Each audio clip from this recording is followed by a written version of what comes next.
May the words of my mouth and the meditation of mine heart be acceptable in Yahweh's sight. He is our strength and our Redeemer, and it is in His name, which is His authority, that we pray, praise, proclaim, protect, and protect today's message. Aman. Uh, Hola, mi nombre es Kofi. ¿Cómo está? Bonjour, je m'appelle Kofi. Ça va? Ni hao, namaste, osayana ketabuya, Ohio. Nasi, manut, wagwan, kamsamida, aloha, ciao, ensemble, abarigani, privet, aquaba, madaase, yetese. Jambo, Mimini Kofi, Jennifer Akukata the Women, Boker To, Boker Tav, greetings. Shalom, Rayashan Shalom to you all. Bakwarta, Varakalat Shem Yechava, and the Aink of Aink, related to Christ, Man Shalom He. Shalom in peace, shalom, shalom, peace. I am Pastor Kofi, Pastor Servant to Christ, where we are always changing lives one mind at a time, but me, the voice of the voices, and speaking the unspoken. Please forgive my tardiness as we're coming over from ministerial prayer. No excuse. Matter of fact, I made sure I got off a little bit in the midst of prayer so that we can go ahead and still start on time. But it is my apologies for running late. We have been doing much better in that, and we want to continue to set that precedence and get back to that. So for those who might have been looking for us, as those of you who are still getting used to us being on time again, all praises to the Most High. But for those of you who were looking for us, if we were not on a few minutes ago, I apologize. I actually thought I put this on while I was running downstairs real quick to take care of some things, but I did not. So, but Teda, Maishapachi, Toda, Mishkapa, thank you, family, for being on with us. We greet you.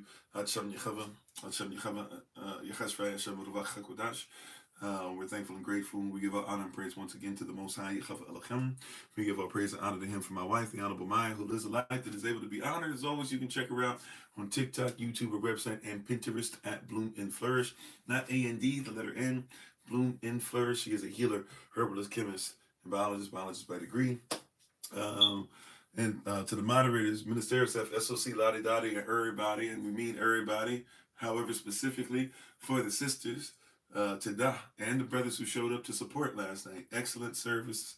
Women in Red 2025. Another one for the books. We're excited and we're grateful. We're proud of what is happening, what the Most High is doing. I don't know. I meant to make sure I had the photos that we have formatted properly for the shout out. I hope they are. They probably won't be, which means that we'll have to wait a little bit to show the photos. But I can't do it right now, or else we'd sit here and have to wait another 20 minutes or so for me to get that stuff together. But it was a great service. We give thanks to Elder Maya for her leadership in that department. The sisters have made a huge amount of growth in just the last month, really this whole year, but especially we know we had some things happen. We kind of got loosey-goosey on some things, and the sisters have come back, and this last month especially has been like amazing. So to see it in the way that it did was excellent, was great. The tea ceremony, sisters came on, showed off the red, all that great stuff. Even if they didn't have exactly red, they showed off what they had. It was amazing all over the world to see, and even to see persons who are getting the message even later on and saying that they got something out of it.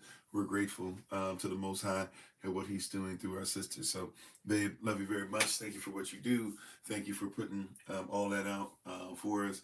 And thank you for everybody that showed up.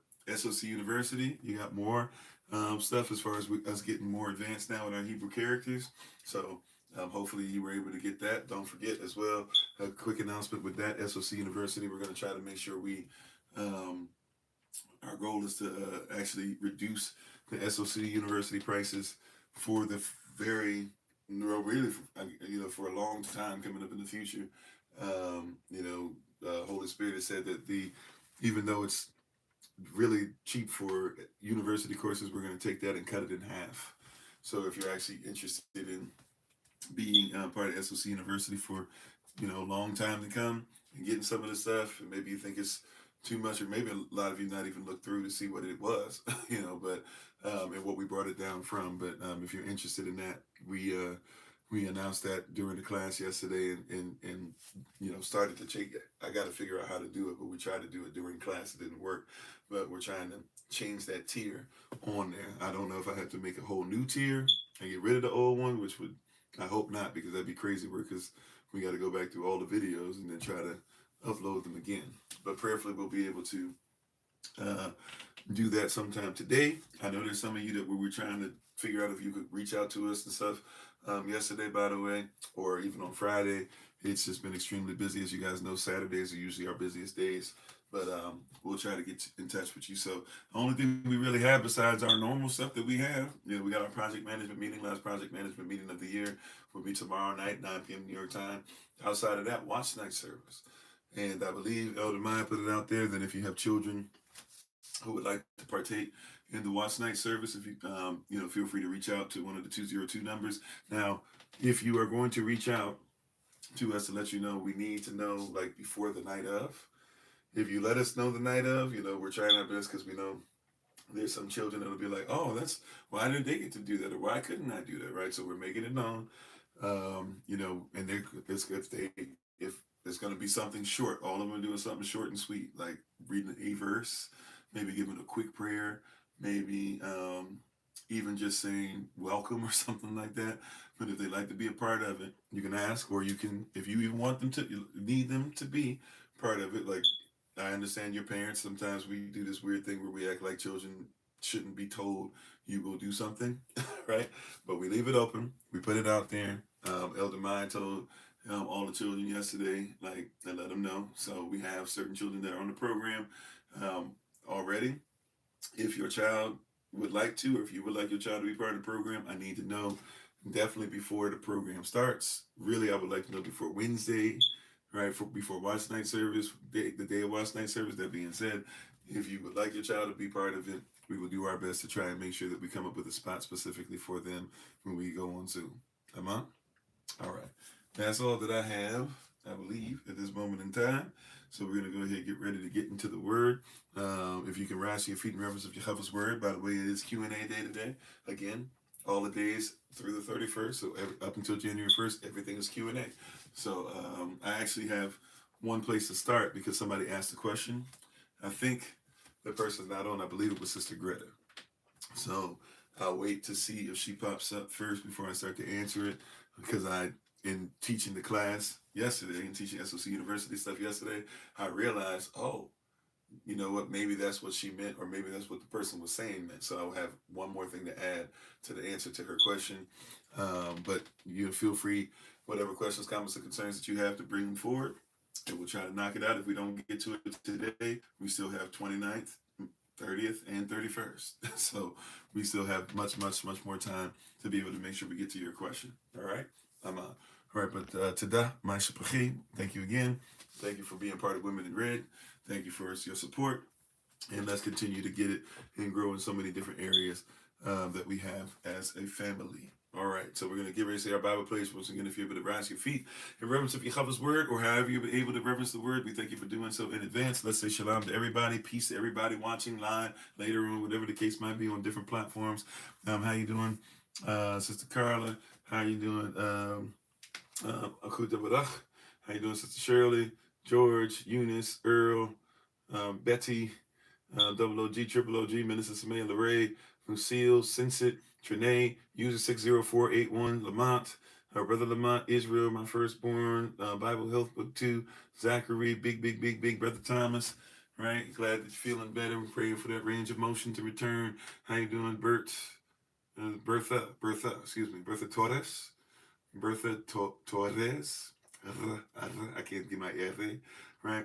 User 30925, etc. How you doing, Cicely? How you doing, DJ? Afrocentric Fito Santos, Ari or Ari, DH, Brother Yechasev, Focus Army, Martha, Godson, Lewis, Bill, Just a Normal Guy, etc., etc. Thank you to everybody for being on with us. Butter, I think it's been a long time, if it's the same one I'm thinking about. Long time no talk to. If it, hopefully all is well. Alrighty. So everybody coming on once again on all the platforms. If you don't mind, feel free to like. Also feel free to share with others. We are a group to where they make it very difficult to find us. So if you don't mind sharing, hence the Hashtag find Kofi. So feel free to share, like the videos, subscribe, hit the notification tab, follow, whatever they call them on the different platforms that you're on. We'd love to be able to have you, and we know that we cannot do this without your viewership and without your support. So once again, Tadach, thank you in advance. Tadach, thank you in advance for what it is that you do. We honor your presence. We honor what the Most High is doing in your life, and we hope that you guys are staying safe, especially to the truckers out there. I know it's rough out there on the road. So to our trucker family, we got a lot of truckers at SOC. So be careful out there. Take care of yourself. Take care of your families. Right. And if you need help anywhere, shape, or form, if you need somebody to talk to, if it gets lonely out there on the road, you know, listen to somebody's voice during live session can be different sometimes than talking. So if you need somebody to talk to, reach out to. It's not our holiday season, right? As Brother Dwayne was talking about with all the stuff on his live session that I was listening to this rising. It wasn't this rising, but I was listening to it. But it's tough out there in their holiday season and stuff like that. And not only do we have to be holy and all these different things or whatever, but if we keep it a buck, let's not forget that we have brothers and sisters out here who are putting in work, real hours, all over the place, trying their best to keep it together mentally, spiritually, physically, emotionally, psychologically, etc. And it can be tough. So praying for you all, and hopefully all is well. Okay, so let's go ahead and get into today. All right, hopefully all is well with everybody. Thank you for being on with us. All right, how you doing, Boo, for show? We're gonna go ahead and say our Bible pledge. Let's see. How you doing, Brother Dwayne? How you doing, Sister Renee? Excellent work again, Sister Renee. Praise ya. Already. Thank you for making an exception last night. It worked out very well. And you did a lot of great points. How you doing, Sister Tamika? And to all those who preached last night, or sung, or did whatever, or prayed, preached, taught, etc. Everybody did an excellent work.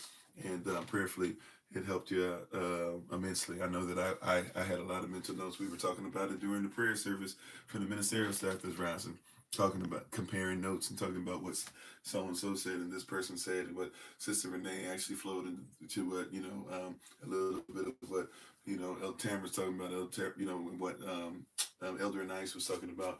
Ministry Elisha's stuff kind of went hand in hand with it, to where it was almost like it was synced up, like they were talking about it before they got on, and different things as far as that nature, and even how Elder Maya was was able to keep a flow of certain things, and Minister Samantha Ray sung the music and all these different things. So it was very well done.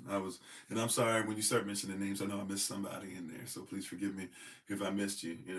Sister Mama Rose went in there, and she last minute, because we had somebody that was sick, so last minute came in there, did the reading for us, and all those different things or whatever. So everything worked out very well. Holy Spirit had her way, and I'm very excited and thankful for seeing what's going on. How you doing, Nacha? How you doing, T5 boys? All right. Let's get in this for real. I'm serious this time. I get so proud. I start talking like a proud papa, and I forget sometimes we got this word to get into.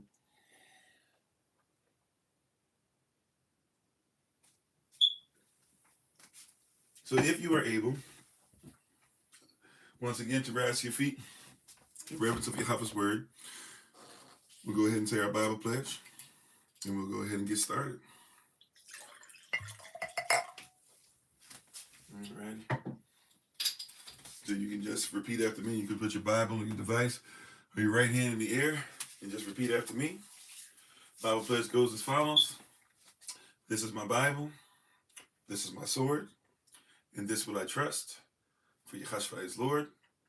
No sword of God shall ever be heard. For this is my Bible. And this is Yah's word. Hashem Yahweh. Amen. With Hashem, his name is authority. Let it be done unto us. You may be seated to go back to what you're doing in the presence of the Most High Yah. So today is another Q&A session. Questions, comments, concerns, you can feel free to put them in the chat. I will do my best to get to them. Moderators, thank you for your help in advance. If you're coming on here and you're acting a fool, just being honest with you, we're just going to be straight to the point. If you're acting a fool, trolling to a certain degree, now we're not saying if you disagree, even if you use terms like Jesus or God or things like that, I get you, right? If that's where you are, right? I don't get you. Let's say I can empathize even if I don't sympathize, right? I think I said Shalom, Sister Tabitha, right? If not, please forgive me, right? That being said, if you're coming on trying just specifically to say crazy stuff, things just for the sake of saying it, questioning just for the sake of questioning it. Or to be honest with you, if you're upset because I'm not going to say exactly what you want me to say, even though we're saying the same thing, like it must be said in the manner that you want it to be said. I'm not here on assignment. How you doing, Sister Kimberly? I'm not here on assignment to stroke anybody's ego, including my own, as much as it might not feel like it. But I'm the person doing most of the talking, so it's probably gonna feel like it to some. But I'm not here to stroke anybody's ego. I'm here to give the word. I'm not here to give an opinion. I'm here to give contextual fact that reveals truth based upon the unadulterated word Zara of the Most High Yah.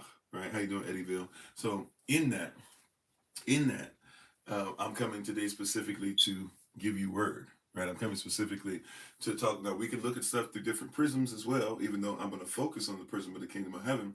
However, and you can question different things or whatever. If but this is not debate per se.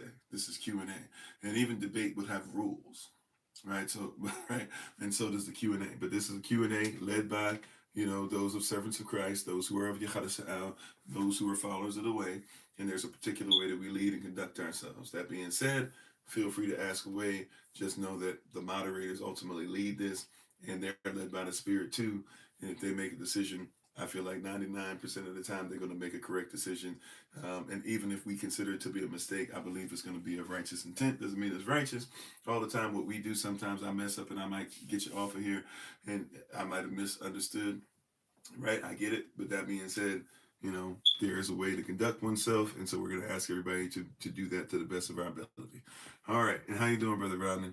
So once again, feel free to let your questions, comments, or concerns come about. I'm sorry, did I miss you, Sister Beck?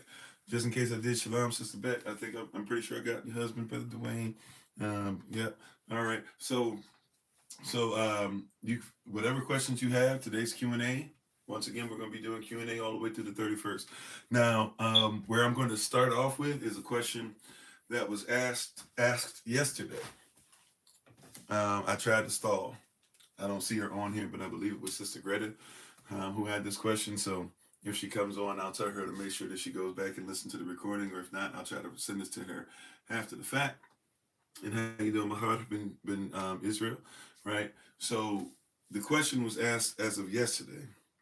I should have brought a knife up here. I might have to go downstairs and grab a knife. You know what? It's okay. I'm be a human being. Y'all gonna see me act weird, or it's weird to some of you. I got canines. I got crucial canines. I use them sometimes. So, anyways, I need limited water today. So, anyways, when I'm sorry if that was uncouth. Anyways, I had a what was it? We had a question yesterday that was given during Q&A where somebody was saying they watched something where it's wrong to shorten the name of Yahweh to Yah, or what we should say Yah. And we gave reasoning that we showed that the word, even in the word, his name is shortened, even if you know how Hebrew names work. Right? That being said, what's the lemon for today? The lemon is just I need it for different things. I'm doing lemon and cinnamon and some other things, making sure I'm dealing with, making sure I'm checking out making sure I'm keeping my thyroid and sugar intake and stuff like this. This stuff naturally takes care of it, especially in around the heart and even in the chest area. Right, citrus just by itself, but citrus and lemon, and I forget what kind of seed. You could put it together. I'm working on putting the formula together, or not a formula, but a recipe together, seeing how that works. But anyways, but yeah. So if you are, so if somebody asked the question yesterday, if we take, if we take Yahweh's name instead of saying Yahweh or Yahuwah, Yahweh, but we say Yahweh here. So if you take if you take Sham Yahweh, you take the name of Yahweh, and you shorten it to Yah, is it wrong? And we showed that that's not incorrect. However, when I was teaching a class for SOC University, I realized, wait a minute. if you're not careful, you can shorten the name. And I don't know if this is what the person meant or what the person who was teaching meant when the question was given. But as I was teaching, I was like, well, Yechavach, even as I was watching Brother Dwayne, I've been catching up. So I saw you talk about Yad Chivavche, right? So Yachavach, right? But if we take Yachavach and we do the two characters, it should be Yach.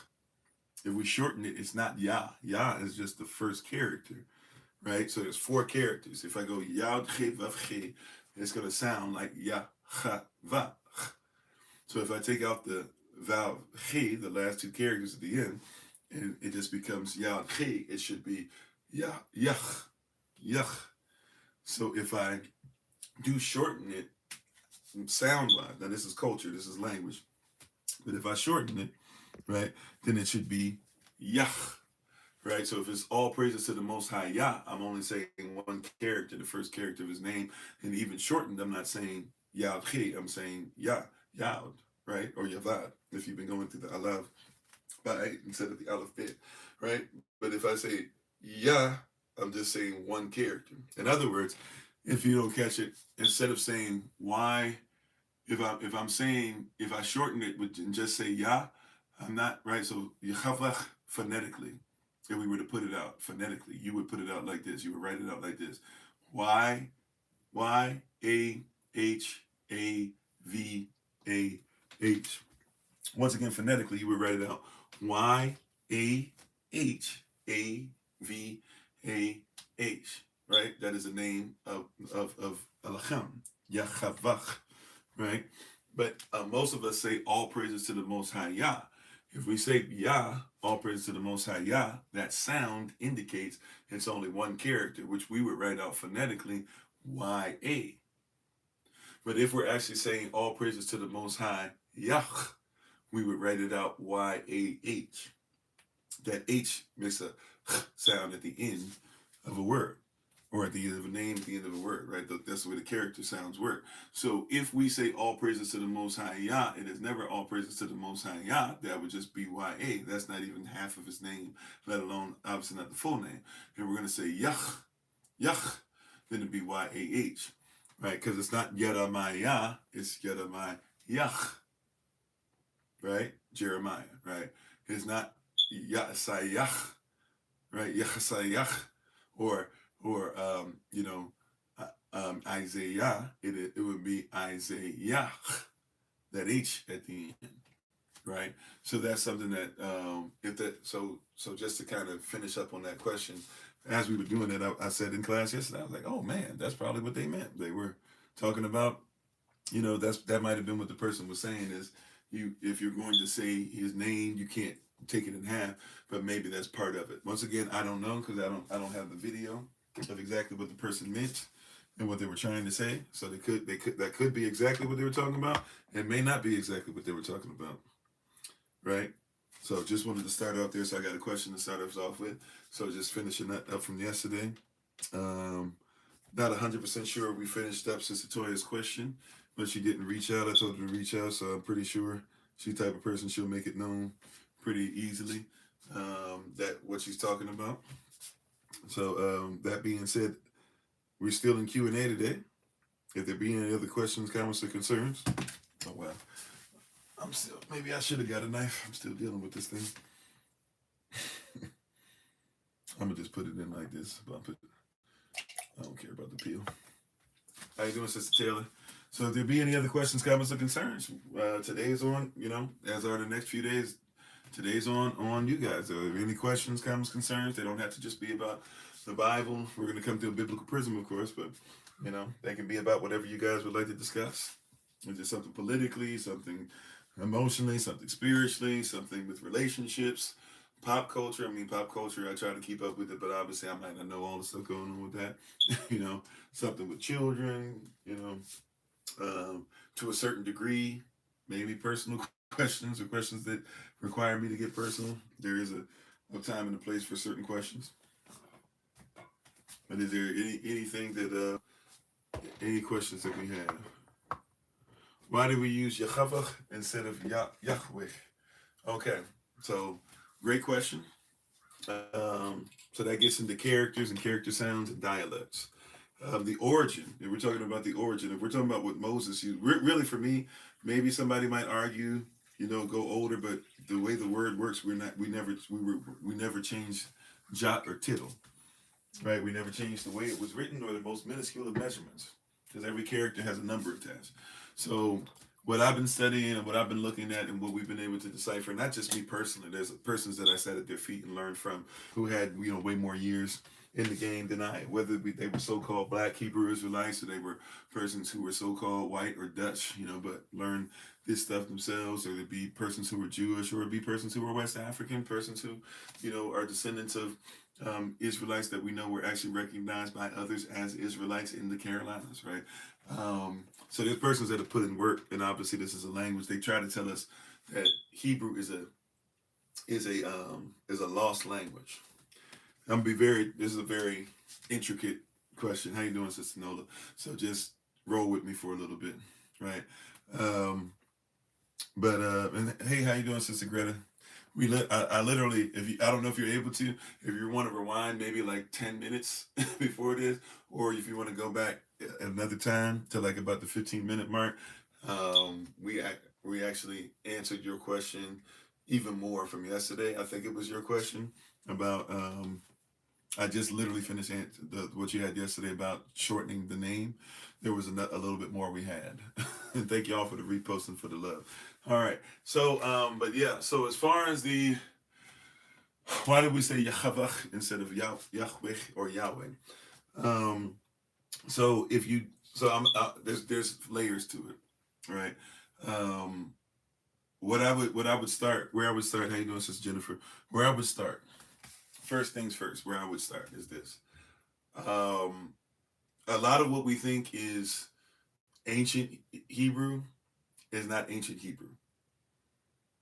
Not just the characters that persons are writing, but even um, the dialects or even the way that it's spoken and said to be Hebrew, especially the sounds. And we are not supposed to change one jot or tittle. So it's very important that when we get information that supersedes or precedes what's going on, we should make sure we deal with that. Now, now, one of the questions that somebody might ask as soon as I say that is, how do you know that these persons aren't speaking ancient Hebrew? And the reason I would tell you is I know is because with a lot of schooling, a lot of traveling, stuff like that, like I said, I've been able to be Barak and be in a position to do. Um, I know the sounds of so-called Paleo Hebrew versus the sounds of modern Hebrew, and modern Hebrew is modern. And what the persons who created modern Hebrew, not trying to be mean or anything, just being honest, right? The persons who created what we call modern Hebrew are Jewish, right? And they don't speak Hebrew. They have some Hebrew words, but they don't speak Hebrew, and they definitely do not use Hebraic sounds. To the point, even though it's a lie, but to the point to where if you were to go to many schools, right, Christian, Hebrew, Zionists, whatever, and you were to ask them, well, why are we not speaking ancient Hebrew? Can we just learn ancient Hebrew? They would tell you, oh, nobody knows, it's a lost language. That's what they would tell you. So that means that most of the stuff that you're reading in modern Hebrew, somebody has made up a Hebrew language, a so-called Hebrew language. That's why it's modern Hebrew. They've made up new characters, and if you study the characters are based off of different beliefs than what we have. So different sounds indicate different things, including different belief systems, right?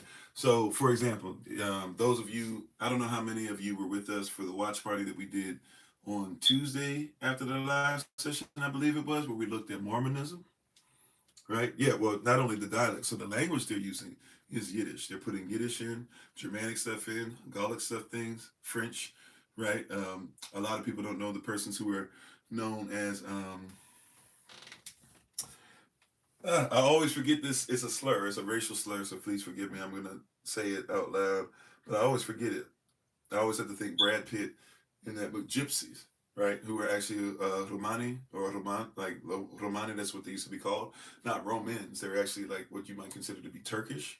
So from the Roman Empire, I guess at one point, and lived in the Roman Empire, but they're actually considered to be like really even Indian before that, like not Native American Indian, like from India, and have So they have that. That's their bloodline. Even though a lot of you would think of as a gypsy as being white, right? Which many of them are, but there's a lot of mixing and matching and stuff like that, right? If we're going by eugenic type of thought process, right? But anyways, so there have a lot of different things thrown in. So when you're hearing this so-called Jewish language, you are hearing a lot of Yiddish. You're hearing a lot of Germanic stuff. You're hearing a lot of stuff, and therefore the pronunciations are going to be like Germanic, Yiddish. So, all right, even Roman, Romantic. They're not going to be Israelite. So, so they will tell you that, oh yeah, well the Hebrew, the original Hebrew, when you catch them on that and you say, why are you saying this and why are you doing this and why do you blah blah, why do you pronounce it like this? They'll say, oh, that was an old language, it's lost. But that's not what they tell you, is it? They tell you that they're the chosen. They tell you they speak the language. They tell you should be doing exactly what they do. Everything they do is led of the Most High, but the Most High said the language should never change. It's not right. So we have to start there. We're gonna be honest, right? Like that's what we opened up Pandora's box with the question. Let's go all the way in. Thank you for the question. It's a great question. I'm just saying so-called proverbial Pandora's box. I don't believe in Pandora, right? But we're gonna open that box. let's go ahead, because when that box was open initially, just like that so-called myth talks about, where everything started getting crazy and stuff. But in the midst of it, and in the modern telling of that story, one of the things that was opened up and allowed to be out was hope. So there is a hope that is in there that we should be able to find, right, who we are, right. But anyway, so it's part of a Balaam doctrine, even to be a stumbling block, where a lot of Israel actually speaks Germanic, Gullic, Franc, Romani, Yiddish, etc., etc. And even Yiddish is a mix of a whole bunch of different things, right? So Yiddish is not even necessarily an official language, if you will. It's a language that persons use, but it's many different things put together. So when you hear Yahweh, right, which should be Yahweh, one of the things that we have to take into account is in Hebrew, in the original Hebrew, as we've done more research and learned more, there is no such thing as an A sound. So if you're saying Yahweh, or if you have like an E or A with a line over a sound, forgive me what the line is called, what looks like legato or music notes. I don't know. I forget what you call it on the word, right? Um, but when you have that line over there making that A sound, we don't have that, right? We would call it a vowel. Remember, in Hebrew, there's technically no vowels. But if we're going to call them vowel sounds, remember, there's only 3 vowel sounds. Vowel sounds are ah, which are part of 19 characters, eh, which are part of 2 characters, and then I, which is only 1 character. Those are the only 3 characters. There's only 3 so-called vowel sounds that are in the original Avda, right?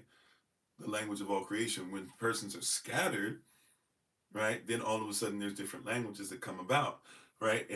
But when persons say, well, everybody's language was scattered anyways. No, no, no, no, no. Jubilee tells us that Abraham inherited the language of all creation. So the language of Abraham is the language of all creation, right? And we know that Shem spoke it, right? If we do the bloodline thing, right? Noah would have spoke, Shem would have spoke Noah, right? And our Arphaxad would have spoke Shem, right? And Salah would have spoke Arphaxad. And I'm not even using all the proper pronunciation, but just saying the ones we're used to hearing it, right? And Hebrew would have spoke um, you know, Salah, right? And we keep on going down, right? So eventually we get to Abraham.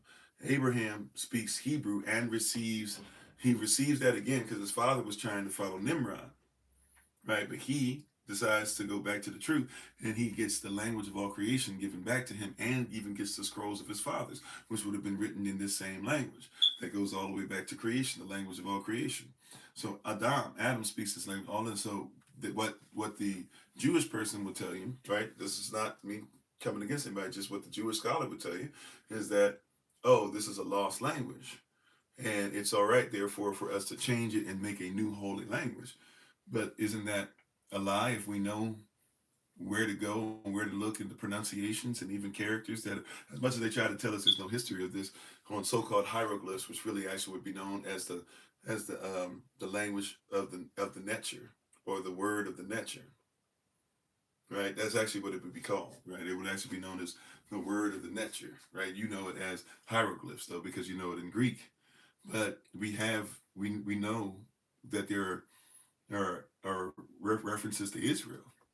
Matter of fact, we know that there's references to Israel that we can literally time to certain scriptures that are in the Word, right? So so when we hear certain sounds, we know that persons are not speaking correct. Now, I usually just attribute it just a lot of times, if I'll be honest, even for the sake of just not having to argue, because a lot of persons come on here and they'll just argue with you all day long, trying to prove or disprove that you have any knowledge, let alone this, that, or whatever. So a lot of times I just go, you know what? There's dialects, and if you're learning who the Most High is, fine. But if you're using it, even in SOC, there's persons that still use it. Some persons have left because I wouldn't capitulate, to whatever. Even though I said if you want to use something different as far as the sound, I know what you're talking about. If you say Yahuwah, right, which should be Yahuwah, somehow that became Yahuwah, right? But persons don't know the sounds, right? So if you say Yahuwah, then you're taking away a character. Should we change the name of the Most High? Right? Just give an example. I haven't got to Yahweh yet specifically, but just to give an example, right? There's a difference if it's Yad Chi Vav Chi, right? Or as we might say Yavad Che Vav Che, Che, excuse me. But the Chi at the end makes a Ch sound. So if somebody says Yahuwah, but they don't say Yahuwah at the end, you're not even saying his name.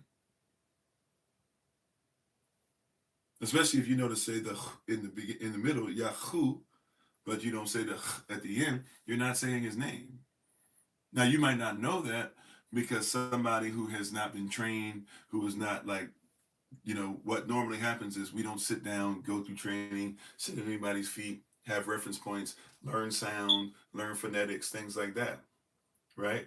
But if somebody says Yahu, but doesn't say Yahu at the end, right? I don't lambaste them for it, right? It's like if somebody says, um, you know, if you from the South or come from people who come from persons who came from South, even if you're on the West Coast, East Coast, whatever, right? There are persons who did this, in New York, but for the most part, so-called, if we're talking about so-called black scent, right?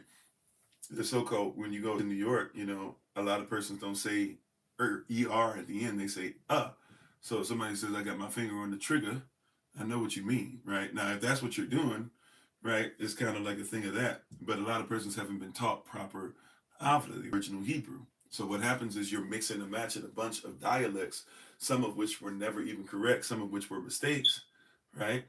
Some of which weren't even dialects. They just somebody training themselves, which by the way, hey, like I legit mean this. Like, yeah, water, or water, depending, but water, right? Jamaica, water, or even Haiti, water, right? Water, depending on where you go, it could be water, depending on where you're going, right? So we can, but that's dialect, right? But a lot of persons don't know that when they've heard somebody else say Yahuwah, and they don't know that that means that you took off a whole character. You made a 4-character name 3 characters. I'm on, yeah, and that's for real, double OG, triple OG. Sometimes these cats don't want to humble themselves or whatever, or they've gone by something else so long. But if you're talking about character sounds, right, that makes sense. So we don't have if you come if you come from a culture where they taught you there's a such thing as silent letters, then you don't realize like you're doing the same thing. In Hebrew, there's no such. Matter of fact, let me tell you this. Somebody might not like my saying this. This is the truth. Originally in every language in its original form, every word that you use still technically, there's no such thing as a silent letter. Right? There's no such thing. We had it there. We say Yachavach. When we're headed there, we're talking about just some things, some principles right now based off the question. Right? And it is Q&A today, so I'm dealing with one question right now. If you have another one or you put one up, well, I'll try to get to it as soon as possible. Right? But if you have, you got to realize and recognize, like real talk, if you a lot of persons don't know, that there's no such thing as silent letters as well. Letters. Silence. See how I did that? Letters. Right? That's something else too. That's dialect. Letters instead of letters. Right? Just like somebody would say water instead of water.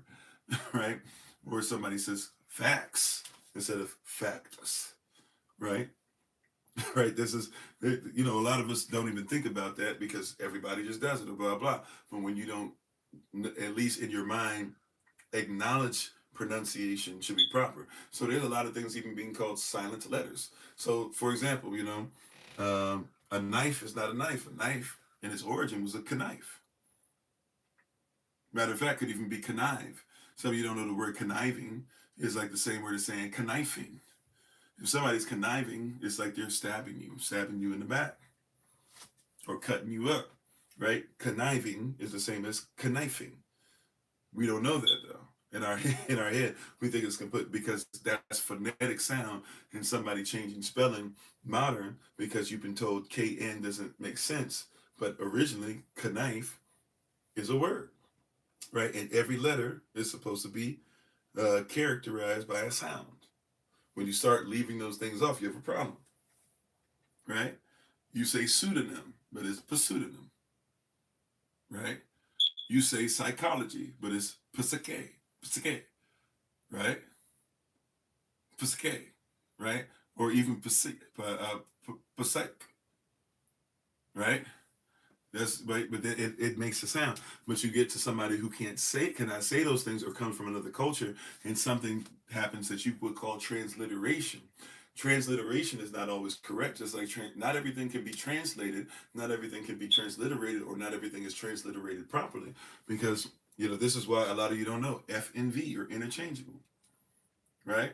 I and O are interchangeable because depending on where you are, I and O can be pronounced almost the same way, right? V is W, or sorry, what you call W in certain places is W, right? That's why you have V as in sharp W's, which is just two V's, double V, and you have some that are round W's, which you would call two U's, W.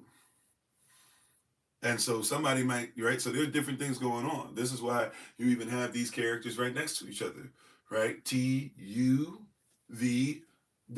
because technically they're all just different dialects depending on where you come from and where you were in Gallic language, in Germanic language, in Latin language. Depending on what you were using, you might use V, U, double V, W, or W, two U's. Right? So that's why I tell persons like even learning sounds of characters is important with etymology. Even the sound is supposed to be something that's literate, right? When I read something or I hear somebody speaking a language or I see something on the page, I'm supposed to also recognize the sound that goes with it. Right? We were doing Watch Party Birth of a Nation yesterday. And they started having those persons in blackface coming around, and they would say, "You showing up, blah blah, this and that." Now we were listening to a movie, right, to where the music was playing, right. They you can't hear them speaking, but we know how they're speaking, and how they're trying to portray us in that 1915 Birth of a Nation movie, right? Especially when they have on blackface, and especially when we see them rocking back and forth and doing stuff like we know what time it is. We don't have to hear it for in our head to see the way that they spelled and put those words together and the apostrophes in certain places and go, oh, okay, that means show no, yes, sir, boy. This nigga done lost his mind, right? We hear step and fetch it in certain words, right? Just like persons hear that dog whistle stuff, we hear step and fetch it.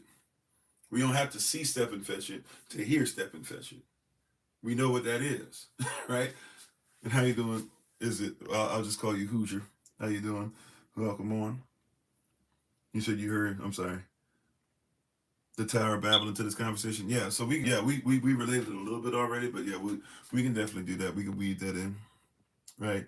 How you doing, Brother Keith? How you doing, Sister Tasha? And anybody that didn't reach out to when you were coming on, Money Green, everybody, Lonnie Dyer, everybody, thank you for being on all the different platforms. I'm sorry, Sister Monica, Shalom, how you doing? You said there are excuses that we live in Western society to justify using certain terms, but the truth is the truth. Right. Yeah, the truth is the truth. So we know what these things are. So there's certain words. So we don't know enough about Hebrew and the history of our people, including the history of our language. Therefore, our etymology, who shall believe our report, we usually don't know enough to be able to go, oh, Yahweh or Yahweh.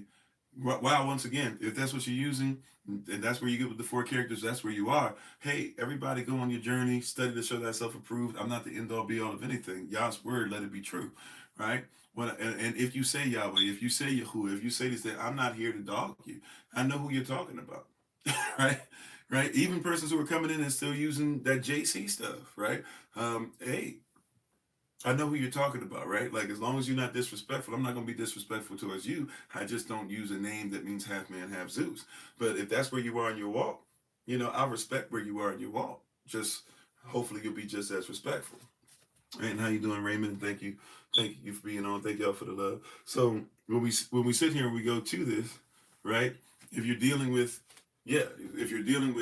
ancient sounds, a lot of the stuff that you're dealing with now, including wah. The reason why you say even Yeshua is because you're only using 3 characters instead of 4, and the 3rd character you're using is not vav, right? Which people will argue. If you even say Yahweh or Yahuwah, you must recognize that uwa is either a double U sound or a U sound, because U by itself technically can sound like Yuah, right? But if you want to get really, really technical, U is U. That's how it's not supposed to, U is supposed to make U sound. Over time, it does and some weird things too. But it started off as U. Characters make one sound. That's the way it started. So U is U is U, right, if you will. And then W is Yuah.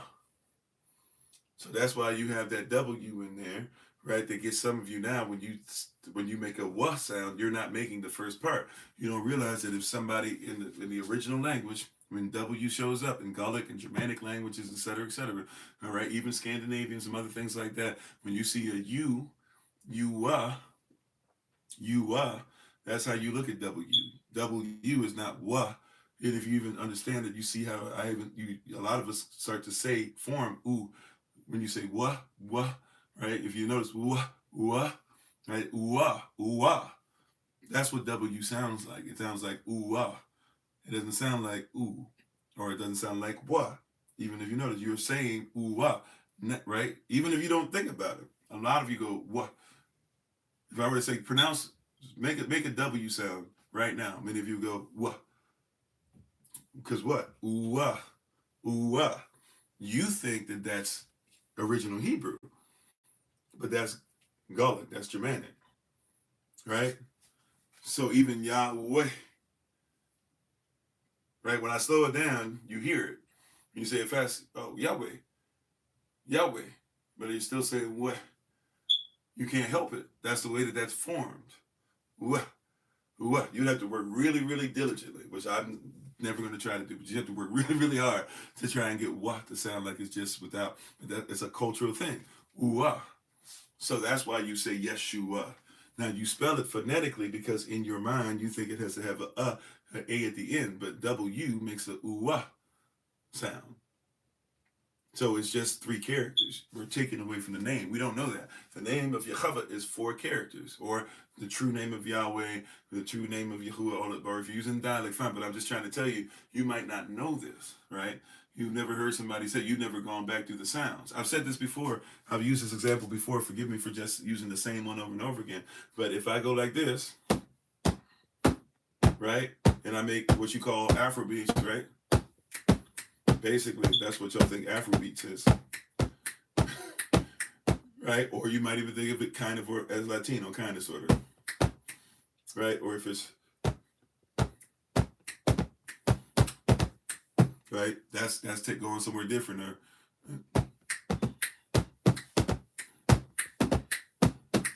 Right? You can hear the sound. Right? Or if somebody goes, instead of...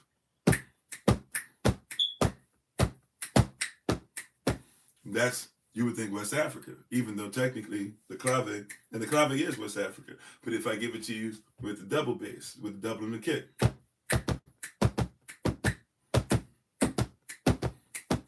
right? You think of that differently. You think, oh, okay, that's Caribbean, that's Afro-Cuban, right? Maybe a little Puerto Rican in there, right? Maybe a little bit, right? Different things like that. I can hear a little bit Dominican, but what if I go...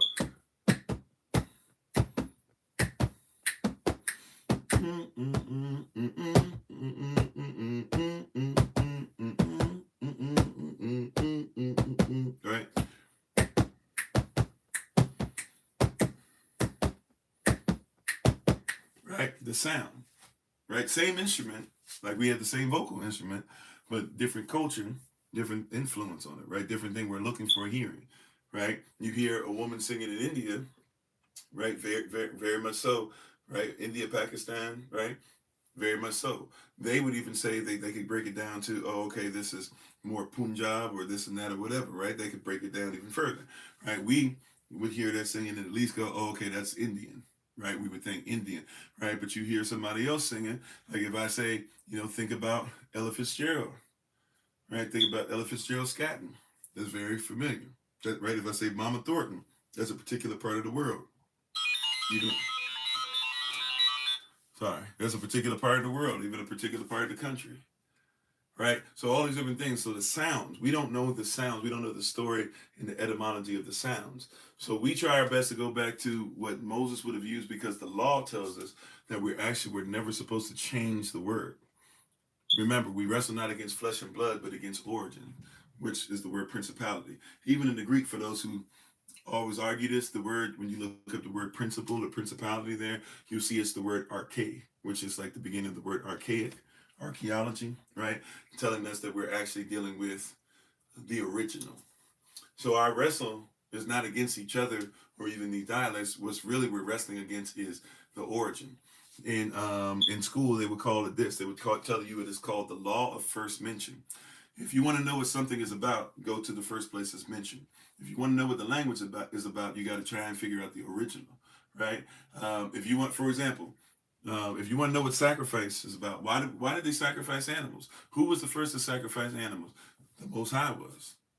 So if you want to know why sacrifice was required and why we needed the sacrifice of Christ ultimately, go and look at what the first Adam did and why the Most High had to cover him in so who we call Eve in their nakedness. Right? Right? That's you see what I'm saying? Right? Or when you even have somebody argue, well, what about Old Testament versus New Testament? Go back to the first time that Old Testament and New Testament were talked about. That was added in your Bible, and that wasn't added in until somewhat recently in time. Nobody used to think of Old Testament and New Testament. Paul never wrote a letter saying this is going to be part of a book that goes from Matthew to Revelation. He never thought about the Bible like that, right? He never thought about the Bible because the Bible, right? The scrolls were written, of course, but the word Bible means a set of books. So before we argue over which book and this and that in 66, blah, blah, do you even know that they wouldn't, if you had came to Paul and said, here's Genesis through Revelation, he would have said, thank you, but he would like, where'd you get this from? Because in his, that wasn't something he had access to. He had to know the word, he had to know culture, he had to know teachings, he had to know law, right? He also talks about works and faith going together. He talks about grace for sure, but he quotes a lot of law, if you notice. We were going over this in the Galatians series too, right? Galatians chapter, where is that? Galatians, where are we at, y'all? Galatians 3, right? Galatians chapter 3, verse 10, when he talks about, uh, which goes, if you know, Galatians chapter 3, verse 10, quotes Deuteronomy 27, verse 26, where it talks about that, if you don't follow all the laws, you'll be cursed. And a lot of persons don't know when he's talking about that chapter and verse, if you will, that, then he's also talking about what happens right after it, because we forget the Bible wasn't originally even written with chapters and verses. So if you know Deuteronomy 27, 26, you know that comes right before what? Deuteronomy chapter 28, where you'll be blessed if you obey the law. So he's not saying even go away from the law. Matter of fact, if you read Galatians 3, he's saying we do not serve the law. We serve Christ. We serve Christ, therefore we honor the law. He says the law doesn't take over the promises. It doesn't eradicate the promises, nor do the promises get rid of the law. Right? We're the ones arguing are promises only or law only. He said that wasn't even his argument. That's not even why he wrote Galatians. Right? So if you go back to the law first mentioned and you go, okay, Paul, you said as it is written, boom, boom, boom. Where did you write it? Where was that written? Oh, that was written by Moses. Huh. Oh, okay. Or Galatians chapter 3, verse 13. Paul says, Galatians chapter 3, verse 13, where Paul talks about curses any man that hangeth from a tree. Right? And he says, as it is written. Well, if it's written, law first mentioned. Where's the first place that's mentioned? Go back to Deuteronomy chapter 21, verses 22 and 23. And look at the context. Oh, okay. He's saying if anybody is hung right? The Most High was saying through Moses, right? And Moses is reiterating the law, Deuteronomy known as the second law, reiteration of the law. So Moses is saying there to his people, right, by way of Yah, or or by permission by Yah, he's saying, hey, if anybody commits a crime that's worthy of death, you're not supposed to leave him hanging, right? Especially overnight, because it will become a curse to the entire land, right? That's how serious an offense is, and how necessary it is to bury that person, right? So Christ, even when he was buried, he's telling you that he followed the law even in that, so that he could be resurrected. And he was put into the earth just like his blood was put into the earth, according to Matthew 27, to where a person started being resurrected that day. So Christ being a curse, literally, even that night, he's reversed the curse, even before he's been resurrected. Right? We miss all that because we don't go back to the law first mentioned. So, anyways, back to Yahweh. So yeah. So if somebody says Yahweh and doesn't say any in there, they've already eradicated two characters. Is the problem? If somebody says Yahweh, A is not an original Hebrew sound. It would have to be Yahweh even to make that work. But once again, Uwah or Wah is not an original Hebrew sound. It's Greek, it's Gaelic, it's Germanic. So when somebody says Yahweh or Yahweh, it's not correct pronunciation, and we're not supposed to change one jot or tittle. So if our goal is to go back to the origin, we wrestle not against flesh and blood, but against the origins, against principalities.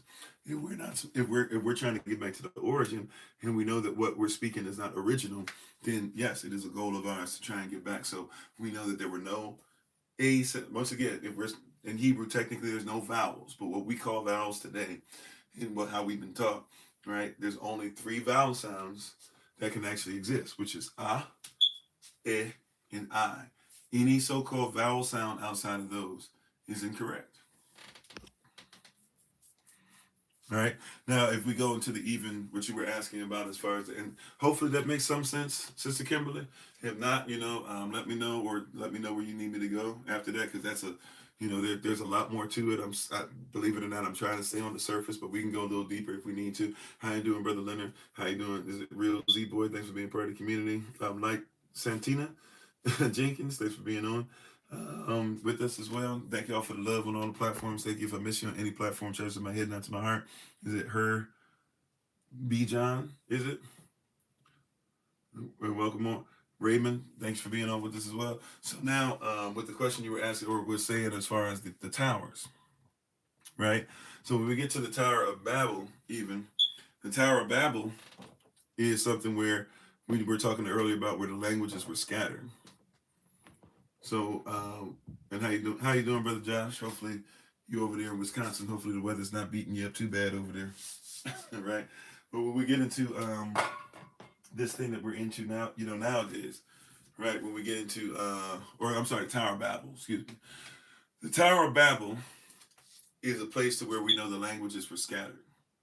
And what many have been taught is that everybody's language was scattered. What I was saying earlier with that is that when it comes to Avda, or even in a lot of your Bibles, it's still known as Ivrit, or you'll even see it like in Jubilee, Ivrit, which is like a West. It's like it's derived from even the West African way that they used to say Avda or Ivrit, right? They used to even say Avda at one point, right? The Igbo people, matter of fact, are the ones at one point. Before they were known as Igbo, they were known as Igbo. Before they were known as Igbo, they started calling themselves Hebo because the colonizers were saying that they were looking for Hebrews, right? Then before that, right, they were actually known as Ivrit, and then if you keep going back, you'll discover at one point they were called Avda, which is the actual name of the person as Hebrew, right? We speak our father, if you will, right? Like whatever your father's name is, you speak his language. If you don't, right, or you didn't know him or whatever, that's the way it's. If everything worked righteously, that's the way it's supposed to work, right? So if you follow back, if we speak Hebrew, right, we speak the language of our father Hebrew, but technically Hebrew would have spoke Shem. That's why it's a Shemitic language, right? And Shem would have spoke Noah, and Noah would have spoke what his grandfather Methuselah spoke. Methuselah is the son of Enoch, right? Right now, right, and if you know about Methuselah ends up burying Adam. So Methuselah and Adam spoke. Methuselah raised Noah, right? Because his father didn't even want him at first because Noah was born with some type of albinoism. So his father tried to was scared to even be around him. Right? He did raise him, but didn't. But basically, he was really raised by his grandfather. Right? Matter of fact, his grandfather is still preaching with him up until the flood starts. Right? And then he's taken away. So and his life is taken, so he doesn't have to experience it. But these are things that once again persons take out. And by the way, when somebody says, "Oh, you're digging too much," or "You trying to bring up Jasher," you're trying to bring up all these different things. Hey, your 66 books tells you twice to read the book of Jasher. So if you believe, and how you doing, Prophet Yeoman? If you believe in those 66 books, then you should believe in it enough to know that you should have at least one more. Right? Once again, law of first mention. It's in the book. It's in the Bible. Right? It says if you're going to come into court, especially as a man, really is the context, but if you're going to come into the king's court or come into Israel, especially, you got to know Jasher. If you don't know Jasher, you're not ready, right? Like, for real, for real. You want to come into the inner court, you can't tell me anything out of Jasher. I'm not saying you got to become a master, but my greatness, at least know something about it, right? Even, what was it, Sister Renee, I believe, was speaking to us and presenting to us last night out of Jasher chapter 11. Right? To make sure that we understood how dedicated Abram actually was and how he had to go against his father, right? Right? So when you read Jasher and you get some of that, then when it says certain things about Abram, right, in Genesis or about a shot, you'll go, oh, okay, right? You get the full picture, whole books. David tells you this, right? David said this, but for some reason we just go, oh, we shouldn't read that. right, right, because somebody told us. So how you gonna minister, Keita? So anyway, so going back to the Tower of Babel, and by the way, Babel in and of itself does not mean to babble or to just keep speaking or speak where we can't comprehend you. It's become that over time. Babel or Babel was actually the place where they brought together confusing ideologies, if you will. At least they were confusing because they really didn't even go together, but they definitely didn't go together with the word of Yah. So that has become over time. Remember, it is the Most High who confounded their language. So, so you must recognize at that point, what we don't think about, now there could have been dialects for sure, but we don't think about at that point, there was only one language. For everybody who's building the tower, for everybody who's holy, for everybody who's unholy, for everybody who's not building the tower, there's only one language at this point. You said, so technically Peter and Paul would have spoken different accents, Paul being educated. Um, I mean, you could say that, yeah, Paul would have been able to code switch better, quite possibly. We don't know what Peter's true education was, because you can be somebody never attends a college and still speak so well. You know how they say that about us. You can speak so well. You could be somebody who is able to, speak with in an etymological fashion that binds the minds of the greatest of orators, right, and not have an education. But that more than likely, yeah, they would have spoke different dialects, right? But the same thing going back to Tower of Babel, focusing on that, right? And how you doing, Sister Carla? You got Carla K and Carla W. I'm gonna call you on that for today, right? We're gonna figure this thing out. We got all these different persons with all the same names coming on. Let's keep on growing. I love it, right? But yeah. So we have all these persons who speak the same language, right? They speak the same language, right? We forget that, like the language had to be confounded or confused, or you call it Babel, but they were in Babel already. Right? And you know it as babbling because that's kind of a connotation, not denotation. Denotation would be the definition. Connotation would be how we feel, or when we hear the word, what we get out of it, right? So when we hear babble, for us, we go to a place of, oh yeah, the language was confused there. So we say when somebody's babbling, they must be, it's confusing, it's hard to get what they're saying. But that's not how it would have been looked, right? As far as denotation, right? So anyways, the Tower of Babel is being built, and when the languages are confounded by the Most High, then you have the persons who are building the tower go into different so-called languages to where they can no longer comprehend each other enough to be able to build this tower together as one and build up something in wickedness together as one. The Most High literally confounds their language. All right, but Shem never built the tower, right? Shem never built the tower. So is Shem's language confounded? No. Right? That was for those who were there. So even in that, right, if we look at it, then we have to know, once again, remember how I was saying so and so speaks so and so? Well, if we go from Adam to Hebrew, right? And the language was never supposed to be changed. And then you got to go over to Abraham. Language was never supposed to be changed, right? Abraham, Isaac, Jacob speaking the same language. Jacob would have spoke the same language his sons did. The law eventually comes into place that says, hey, the same language is the language of all creation, according to Jubilee chapter 12. It should not ever change.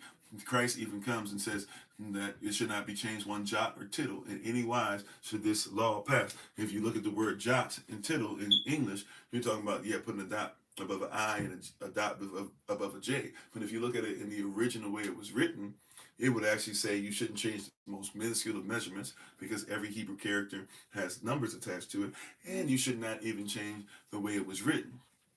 Which is why even when you get into the Bible and persons start doing numerology, even if they're not doing it in Hebrew, it starts making sense even number-wise. You start seeing numbers start flowing together.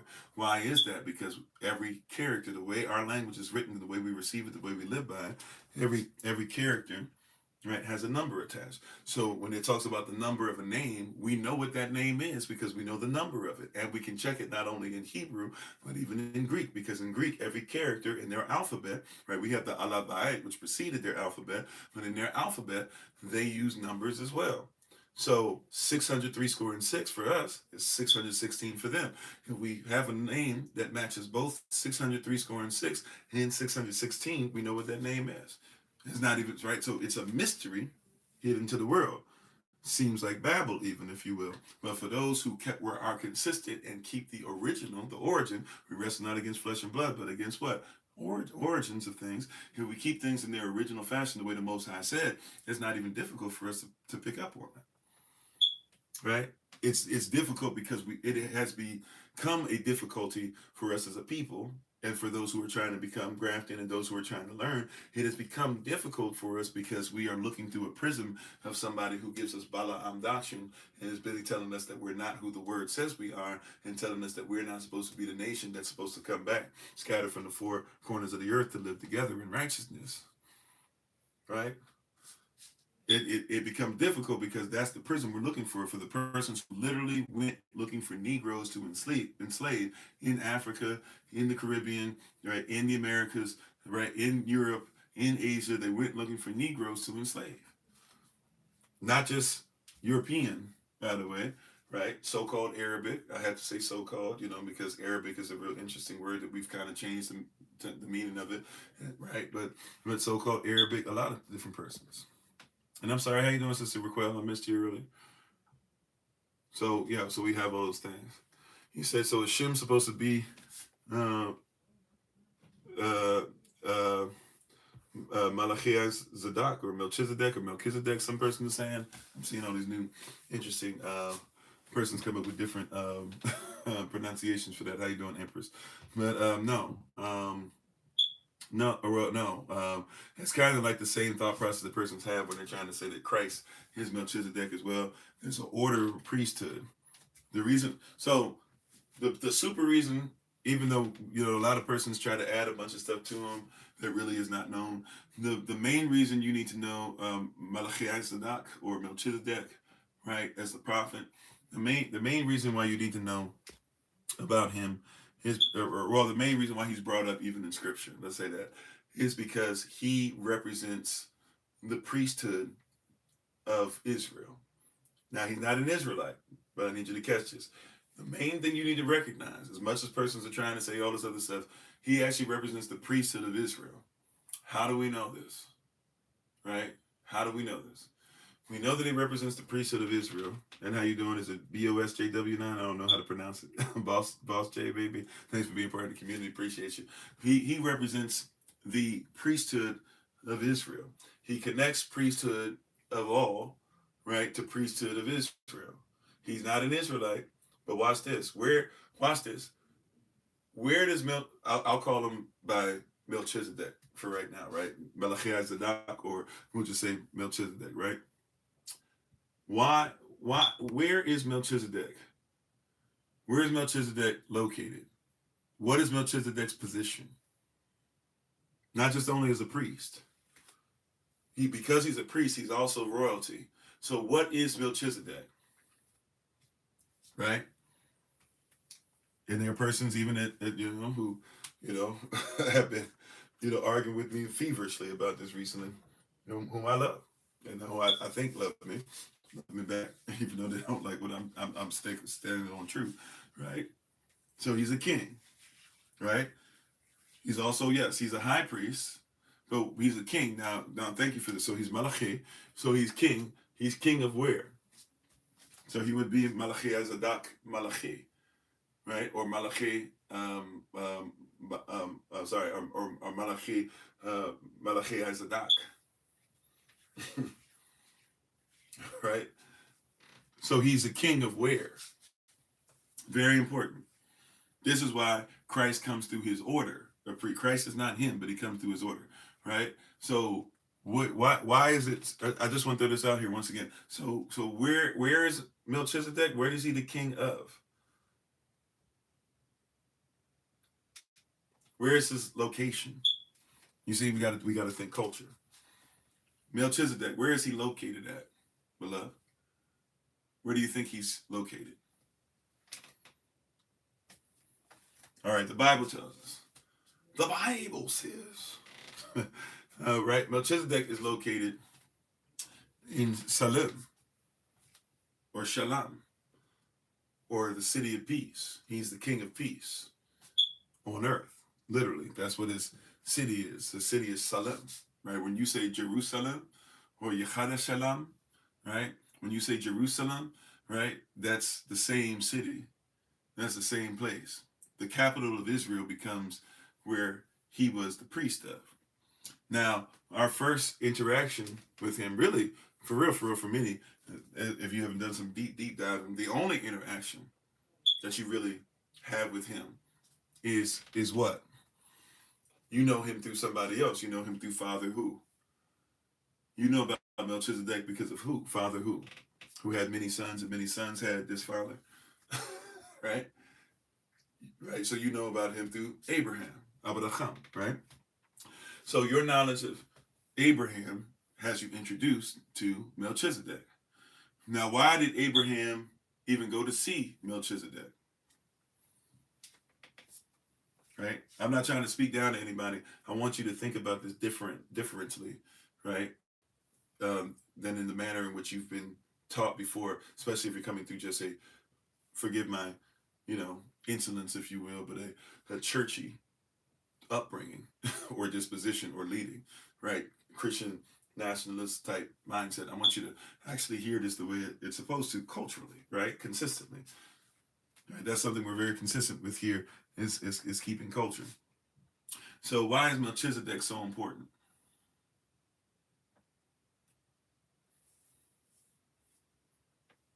Right? Where's Melchizedek located? In Salem, right? He is the high priest, right? Now, why is Abraham there to see him in the first place? To pay homage, right? Homage, to give a tithe, right? To give a tribute. Well, that's what everybody says, right? Everybody says he has no lineage, but that can't be the case. He has a beginning. He's not Christ, right? He was the king. We know him. We know him. We can even find historical evidence. Right now, persons would say that I'm being pseudoscience, but we can find we find evidence that there was a Melchizedek. Right, there was a few of them now, so somebody might say I'm arguing over the wrong one. But we know even in that time frame, there are some major kings, right, and some major leaders at least that go by Melchizedek, or what we call Melchizedek today. All right. So that being said, though, he is the king of peace. He's in Canaan, right? Abraham has left Syria. Syria is where his father's from, right? Syria is where his father's from, or where Abraham's father's from. If you don't know, not the Syrians you think of today, but the ancient Syrians, when you look them up, that's where he comes from, right? Mesopotamian. Yes, Mesopotamia stretches further than some of you might think. So, but Syria is where he comes from, right? And he's told once his father passes away to leave his father's land, Syria, and go somewhere else that will be promised to him in generations to come in all of his children, right? Or not all, but many of his children, right? He goes to Canaan. He does dabble a little bit a couple times in Kemet and stuff like that, but he goes to Canaan. Even when he sends for Isaac to have a wife, he sends back and says, go get a Syrian wife. That's why he's in Padan Aram. Some of you call that an Aramaic place, but they're not speaking Aramaic because remember, at this point, they are using Hebrew, the language of all creation. Right? So you have to be careful when somebody says, oh, well, they're Aramaic. No, they went to Padan Aram. Jacob is sent to Padan Aram. Jacob is sent to Padan Aram, but he is not Aramaic. His nationality is the nationality of his father, which is Hebrew. They lived in Syria. They took on Syrian ways. Abraham breaks away from those ways, but they sent back for a wife from Syria because the Syrian wives are trained to be righteous, and they didn't want Jacob, right, or Isaac for that matter, right, to end up like Esau did, where Esau was marrying into a bunch of other nations, right? See, we can look at this even just looking at what the Bible says, right? We can look at the nationality, we can look at a map. That's why sometimes I've taught this to our preachers before. Sometimes the greatest sermons you can preach are geographical. Because if we do go to true geography, it does not lie, right? Not this weird projection mapping stuff, but actual true geography, especially in its time. We can tell you exactly. Oh yeah, he was here, and he made a altar here, and he sent his son over here, and he did this up here, right? So he's in Canaan. Now remember, he went in Canaan. His son Lot and him have separated, right? Or well, he was raising as a son. His nephew Lot, right, and him who were raised kind of like big brother, older brother, father, son, how you want to look at it. But he was always looking out for Lot. Lot has land. Lot has decided to put his lot in with Sodom and Gomorrah, right? And Sodom and Gomorrah, as well as three other wicked kingdoms, having beaten the brakes off of everybody else in Canaan and taken over. Lot ends up getting captured, right? So Abraham goes and saves Lot, right? Abraham and his crew go, they save Lot and everything, and make sure they're safe. And then what do? They go and they see the king of Salam. So when they beat the five kingdoms, they left with a bunch of treasure. Right? Right? This in your Bible. How you doing, Sister Mignon? And how you doing, is it, oh, I am Demiwayali. I don't know if I'm saying that anywhere close. Thank you for being on, right? So they left with a bunch of treasure. They left with a bunch. They went out. They saved Lot. They were faithful. They were obedient. They fought with their Zion, right? The weapons that also cultivate, right? If you know the culture, they fought with those things. They were able to win. They came back, right? They came back from the victory or whatever. And then what's the first thing Abram does, right? He's living, even though he's been promised this land will eventually be his, as far as he can see, he's living in another territory called what? Canaan. It's not Israel yet. It's not his yet. He's grown. He got a lot of stuff that is his that he's been able to purchase, that it has become his, but it's not his yet, right? He's not ultimately his. So, and even though some of you, depending on your belief system, might try to call him a prophet, whatever, right? But Abraham is definitely, you can't disagree with this part. He's not the high priest of Canaan. Who is the high priest of Canaan? Melchizedek. So he goes and visits him and gives him a tithe or a tribute. We don't know for sure if it was a tithe. The tithe is more of a modern concept. So it could have been 10%, but it probably would have been at least 10%, right? But he does this of everything that he owns or everything that he won out of the battle, 10% of all goes to him. That's the first place we even see this word tithe in the Bible. Not the first place we see an offering or anything like that. First place we see a so-called tithe is Abraham giving it to whom? Law first mentioned. Now, first tithe is Abraham giving 10%, if we will, to Melchizedek. Why? Now why? Right? The roots. Am I roots? Okay, I guess. You know, all black people look alike, I guess, to you, even though you seem to be black, but you know, like you know, I don't even look like the people from Roots. Did they even have hair like this in Roots? I guess you just saying nappy head. Which, to be honest, looks like Oh, my fault. I was gonna say looks like you might, but now look at your picture. It looks like you can't grow hair. Oh, Well, we can help you out with that if you'd like some help in that, department. I guess when you don't have something, you make fun of what others don't have. So, praying for you. Hope all is well. Right. Um, and how you doing, Bruder Richard? And I'm sorry, CQTR. I don't know if I acknowledge you by name yet, right? But but yeah. So when you look at it on the map, and how you doing, Sister Beverly?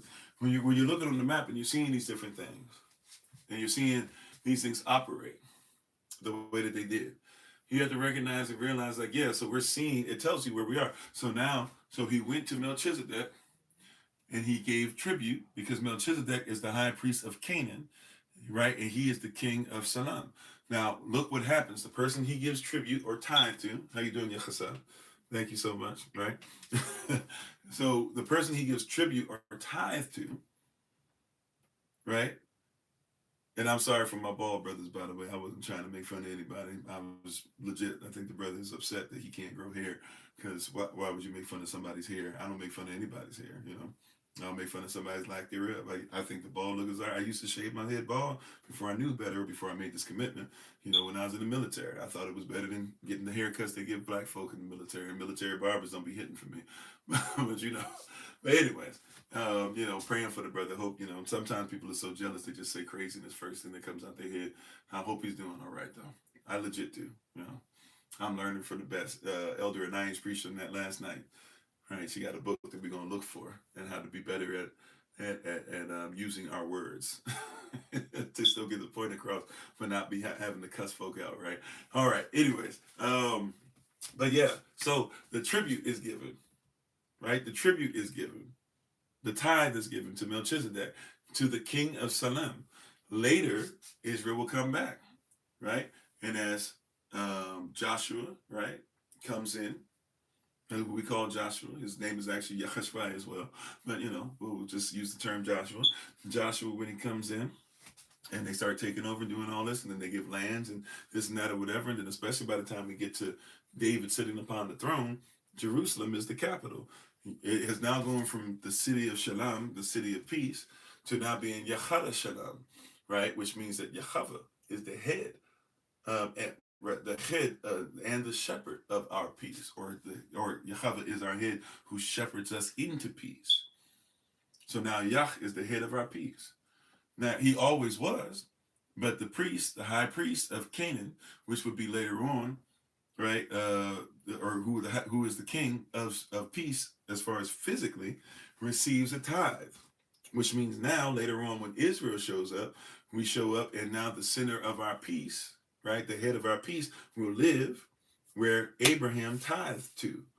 So Abraham's tithe, right, if you will, is a down payment, right? He already was promised the land, but it's a down payment on what? Yah being the head of the peace in the land. So when his children, who are like the stars now of the sky, or like the sands of the desert, or like the water of the sea, whichever one you like, right? They're all talked about being that way. When we show up, now Jerusalem is the head of our peace.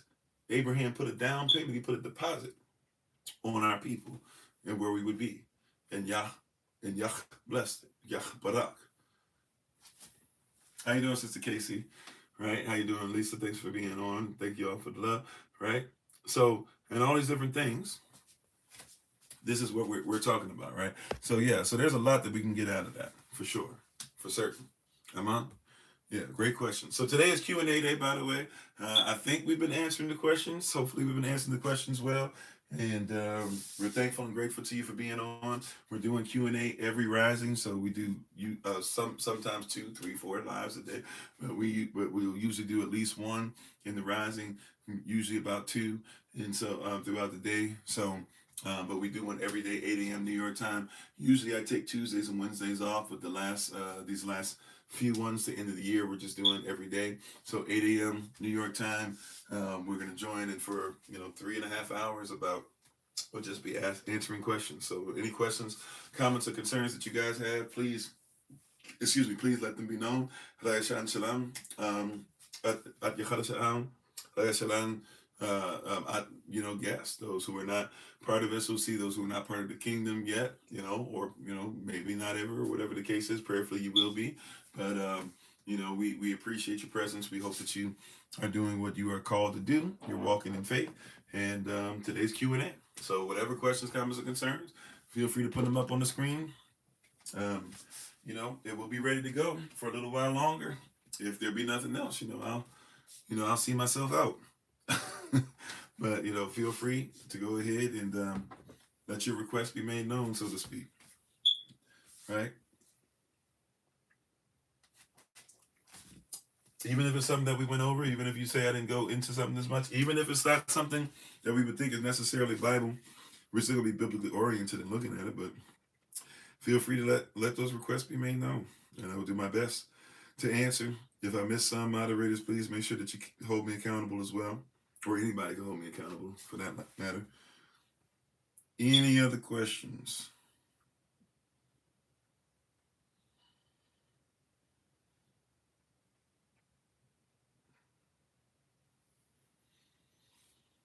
Anything you'd like it to go further in? And did I miss any questions? I feel like I may have missed one.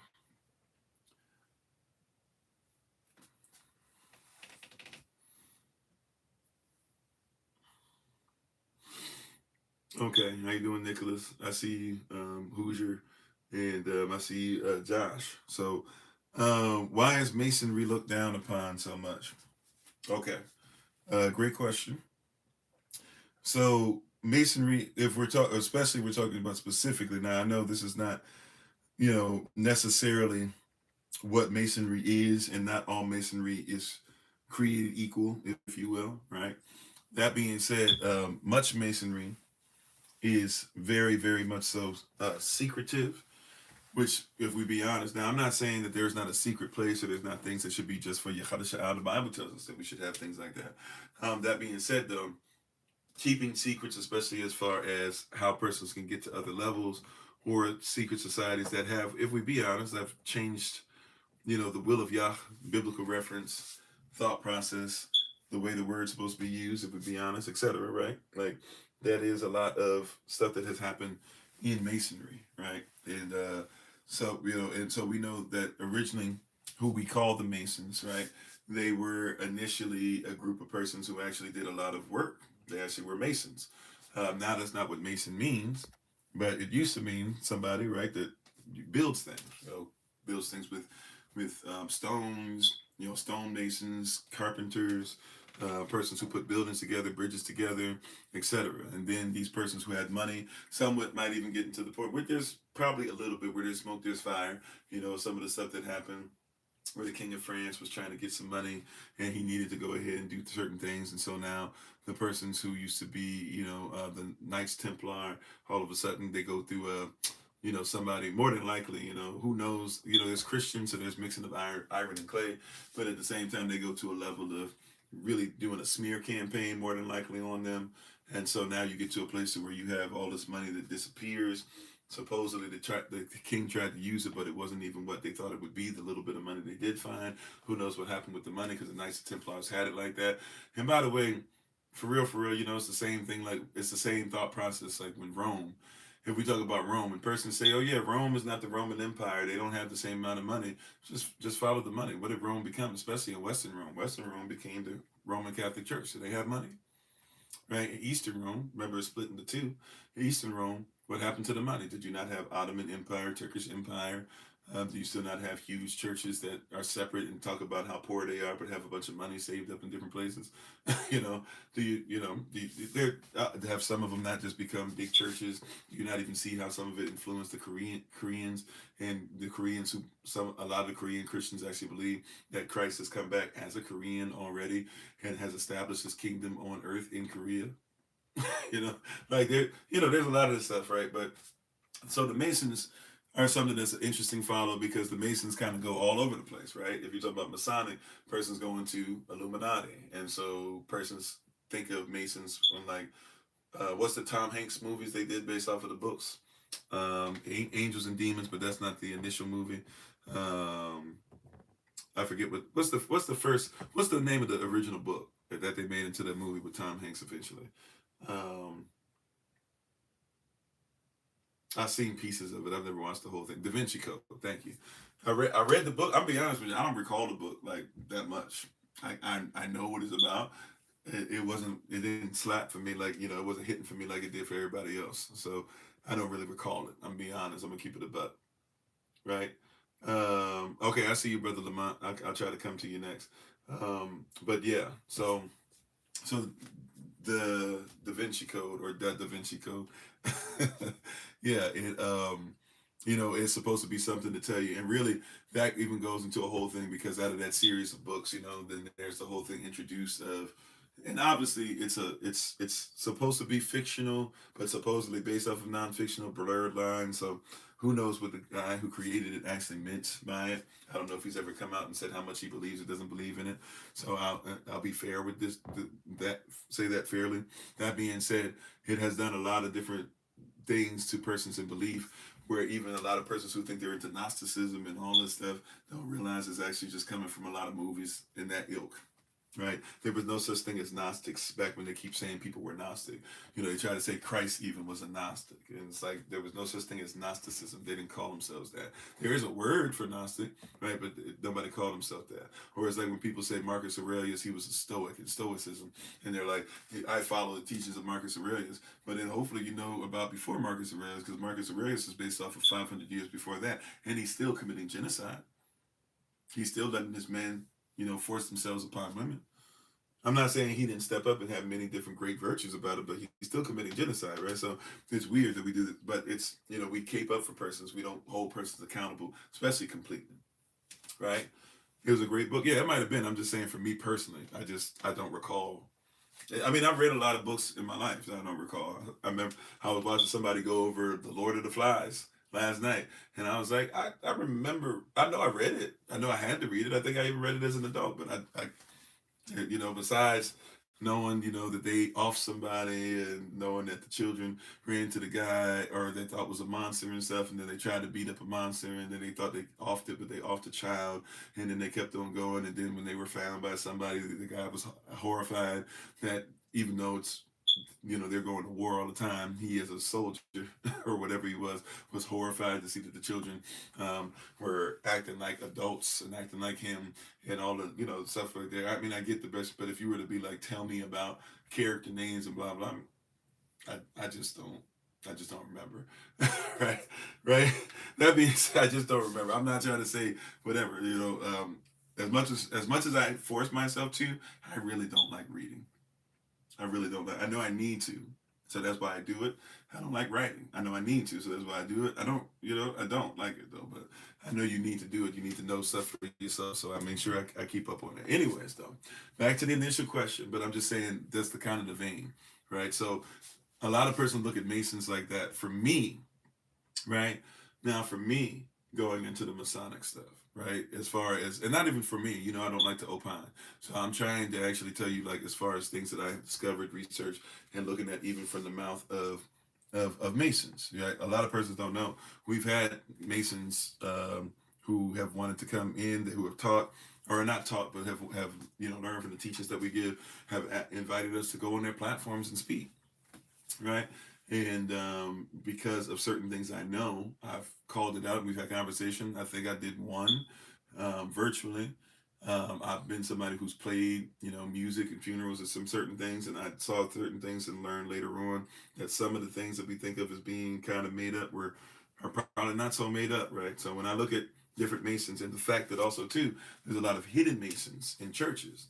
There's one that's really upset with me because I began to start talking about it at one point, not because I was trying to talk about him, because I was led by Holy Spirit. And I didn't realize, like, we lost this relationship that was really great. We had even cried together because we had stopped talking to each other based off of somebody else's foolishness, and then found out they were lying to both of us, and like cried, hugged it out and everything. And then come to find out Bishop, so-and-so hated me. And then come to find out, oh, he's got like the symbol above the baptismal pool.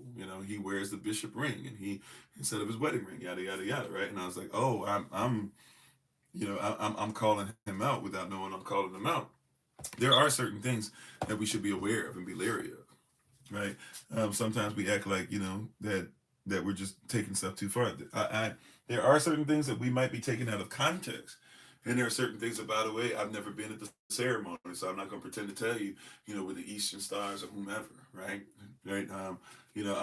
Or even a lot of these, if we be honest, we don't like to talk about the fact that all you guys, whether you be so-called white fraternities or sororities or so-called black fraternities or sororities or in between or whatever, a lot of us don't like to admit that all that Greek letter stuff is attached to some demonic stuff, going across the burning sands and having your hands, in certain positions and doing certain symbols and things like that. I won't do it towards the camera, but doing a lot of that stuff, yeah, like you're actually participating in a lot of evil and wickedness. That's why what's his face didn't like. Y'all saw the thing with Cam Newton, and he had on the pastor, right? And he tried to do right. I don't know what it is exactly, so forgive me if I'm going out of order. But Cam Newton on his podcast or his YouTube channel, whatever, he does this thing where he has everybody sit down and does an interview, for one of his, sometimes. And when he does his interview, then they'll sit in two chairs, and then he tells them, to look at one camera and lift up their pointer finger, look at another camera, lift up their pinky, and then look at the middle camera, I think, and raise one up for the thumb, right, or something like that, right? And the problem with that is that's a demonic symbol, and it's actually for some a Masonic symbol. As a matter of fact, those of you who are with us, once again, watch parties. Sometimes we learn some of this stuff at these things, right? When we did the Mormonism watch party, we saw, amongst many other things, we saw that you have to learn certain handshakes and different things because it's supposed to get you to heaven. There's a lot of different mixing and matching that goes in Masons, right? So one of the things that even just in that, right, if we're talking about that, you said, well, that's biblical to say anyone outside of us has demon or gods. No, that's not necessarily biblical. That might be what persons do with it. Right? I've never said just because you don't believe what I believe means you got a demon in you. There are persons that have done that, including, a lot of persons used to say we had demons in us just because we were black. So yeah, there is a lot of that goes on where people will use stuff for whatever they want or misuse it, right? Just like the Constitution. Constitution reads one way if you're a non-citizen national, it reads another way if you're a citizen. And even if it does read that way, you still got to read it correctly, because when it says we the people, if you weren't even considered to be a human being, not 3/5, because 3/5 means that you would be 60%. No, if you were considered to be property, you're property because you're 0%. They only paid 3/5 of the taxes on you down south and 2/5 of the taxes on you up north, right? But somebody could misuse that as much as they want, or somebody could say, well, the law applies to we the people. No, if you're not private, even by law, according to Black's Law Dictionary, right? You're not supposed to say in a court of law, you better not call yourself colored or black or African American or even Negro, even though Negro is technically a nationality if you know how to flip that, right? Or even Negro. Why? Because they would say that you're an artificial person, the same way that your birth certificate does, right? So yeah, so we have to, so you're right about that. Somebody can flip anything. If you don't know any better, somebody can tell you that there was a Confederacy that fought against a Union when the Confederacy was never recognized by any other nation. And if a Confederacy is not recognized by any other nation, then guess what? It was never a Confederacy. The only Confederacies recognized by other nations were the Native American ones, including the Iroquois or the Haudenosaunee, right? Who literally their flag was stolen by the Confederacy. At least what you call the flag is actually the jack. It's the Confederate jack will be in the corner of the flag, but what you call that X that that was in the that goes across that white, the red X that goes across that white, that was Iroquois. That was Haudenosaunee, right? So just because somebody takes it and says it's ours and we're going to use this for our freedom and we're going to become the Americans, they did that to say that they were really more the Americans, just like the Boston Tea Party. You put on some blackface or some brown face, you go whoo whoo whoo whoo. We put on the stuff that you scalped off for somebody else, and you say we're the Americans. But an American by law is a copper-colored person indigenous to the Americas. How do you become an American? How are you the only Americans? How do you tell people to leave America and leave your country? You see what I'm saying? So somebody can take whatever and move it, including even the way the Bible's written, right? Yeah, you could take a Bible and say that this says this, and slaves do this, and blah, blah, and not realize somebody changed that up for something called a slave Bible. And that slavery doesn't just start, when they want you to believe that you just finally had some kind of thought process of the 17 to 1800s, right? Chattel slavery goes back to when they were enslaving the so-called Negro in the 1300s. during the Spanish Inquisition, and go back before that when they were looking for us, if you were Deutsch or Dutch. Which means that the Pennsylvania Deutsch, you might want to be careful with them because, yeah, we could learn some things from the Amish and what they do, but we dang sure don't want to sit there and act like the Amish love all people. You can appropriate just about anything. You know what I'm saying? So at some point we had to have, we had to realize, right? So that's all I'm saying. Like, persons will say this stuff is weird and say we're making stuff up, right? Even about the Bible, and persons who say, this, they call it a movement, not a kingdom, not a nation, right? Because that means they have to treat you as a nation. And Wagwan, Audrey, and how you doing? Remember me, right? But persons forget. And I'm gonna come back to the Masonic thing. I haven't gotten off track that much yet, I promise you. Right? But we forget sometimes. That we've had this stuff messed up so much. We haven't even, for our for those who are able, when we do our Memorial Day meetup this year, we're gonna do it in Savannah, Georgia. We're gonna take you guys to the church we always talking about, where Field Order 15, 40 Acres and the Mule was written, where we actually own land, where we wrote stuff in Hebrew. Matter of fact, we made a Hebrew code because we knew that others knew Hebrew as well. So we didn't want them to be able to find out what we were saying. And we didn't learn it through them. We learned it, we as chattel slaves who were not supposed to be learned, right? And by the way, when you go there, you'll discover that they didn't actually know the word 100%.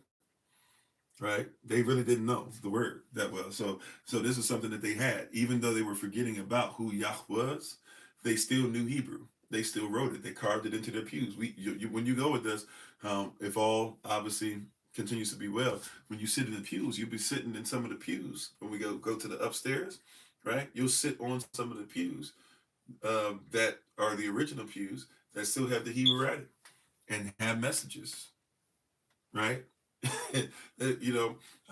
But they'll tell you and I that there's no way, or there's obviously places all up and down the East Coast, especially where when persons got freed or were given land, sometimes even by some of the Rothschilds and stuff, they didn't want slaves and they disagreed with the stuff and they gave stuff back to the people, and they gave it to so-called black persons, and the black persons went and started naming their stuff Israel, Little Israel, City of Israel, City of the 12 Nations, etc., right? Like, so we have this stuff there, but somebody would tell us, that you flipped that, right? So for me, a lot of Masons have used. Now this is where we go back to what we were talking about with Masons. A lot of Masons have used that, and a lot of Masons have hidden those things, and a lot of Masons, like George Washington, is a Mason, right? So if you're part of anything that George Washington part of, doesn't mean you're part of his order. To be honest, but if you're a Mason that has any connection or tie to George Washington, by the way, wasn't a Christian.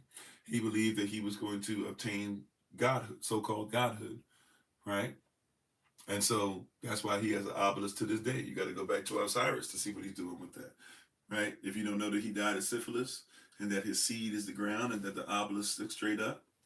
And before somebody says, they never completed it, I know. But if you walk around and you can look at the stuff that was supposed to go around it, the stuff still exists, even if they didn't connect it. And it wasn't anything that takes away from what we're saying, right? If you look at the obelisk and then you look across at Columbia, who's supposed to be ISIS, and you know what happened with Osiris and ISIS, and then anybody coming out from under ISIS out of the Congress building is supposed to be the children of Hedu or Horus. Well, right, the Eye of Horus and all that stuff, literally inside the temple of what you would call the Congress building, or right? That's what it's called, I believe, right? The January 6th building, Congress building. Anybody, you go to the National Mall and you look, and then look at that reflective pool, and look what it's looking at on the other side. And by the way, if you go to Memphis, right, in the United States of America, because it's supposed to be a Kemetic city, but if you go to Memphis in Tennessee, and you go to the Memphis Zoo, and you walk in, you will see the same design as you walk in. You'll walk past animals and past a bunch of Kemetic stuff, and you'll see animal pictures, and you'll see different, occultic symbols and stuff. And then when you come to the door, you're going to see the same thing there, right? They're putting a stamp on it, letting you know who built it, what the belief system is. right? That's their belief system. So, if you don't know that Washington, D.C. means Washington District of Columbia because George Washington is father god, and Columbia, who is the goddess who's on top of the Congress building, who's supposed to be the modern ISIS, is the mother god, and anybody who comes out of them is their child. You don't even know that the United States of America is very religious, but it's not Christian. Christian exceptionalism or Christian nationalism, American exceptionalism and Christian nationalism and Zionism come together because it's an excuse to go ahead and say that you're somebody that you're not. And if somebody calls you out on it, then you get to say, oh no, look at this Bible verse and look at this blah, blah. No, you manipulate it. We can tell. If it's about the Bible verses, then why don't we see any depictions of apostles or anything like that? Why are we only seeing domes to men who are trying to make it to godhood? It's Masonic.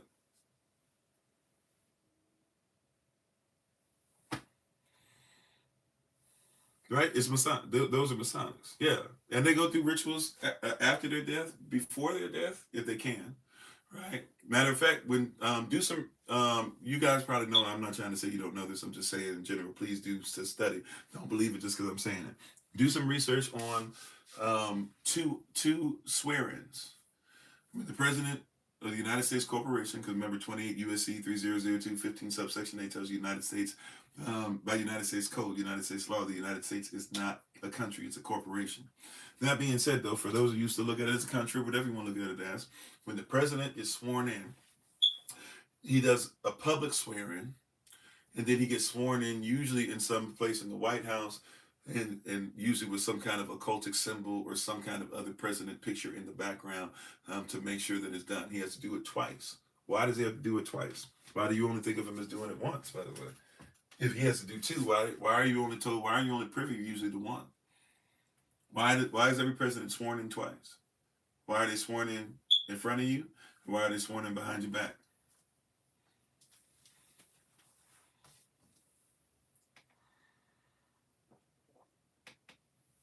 Right? Why do you not know that Washington D.C. is not a city?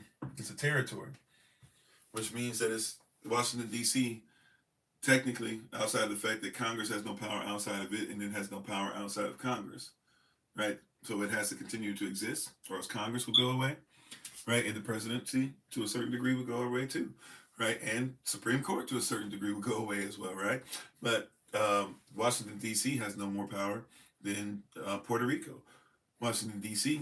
has no more. That's why it was easy for them to do what they did to D.C. even recently, or when they say taxation without representation, we want to become a state. You can't become a state. The second you become a state, you become a country. The federal government is the United States corporation. Every state by itself is a sovereign nation.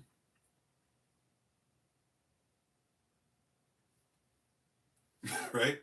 So you if you turn D.C. from a territory owned, right? It's a new way of saying colonization. So if you take the colony of DC away, then you take a lot of the power, right? In the of the corporation, the federal government away.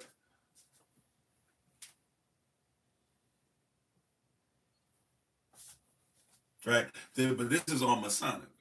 That's why we say, it's not, once again, I'm not going to pretend I know every single branch of every different Mason or anybody that comes up Masonic.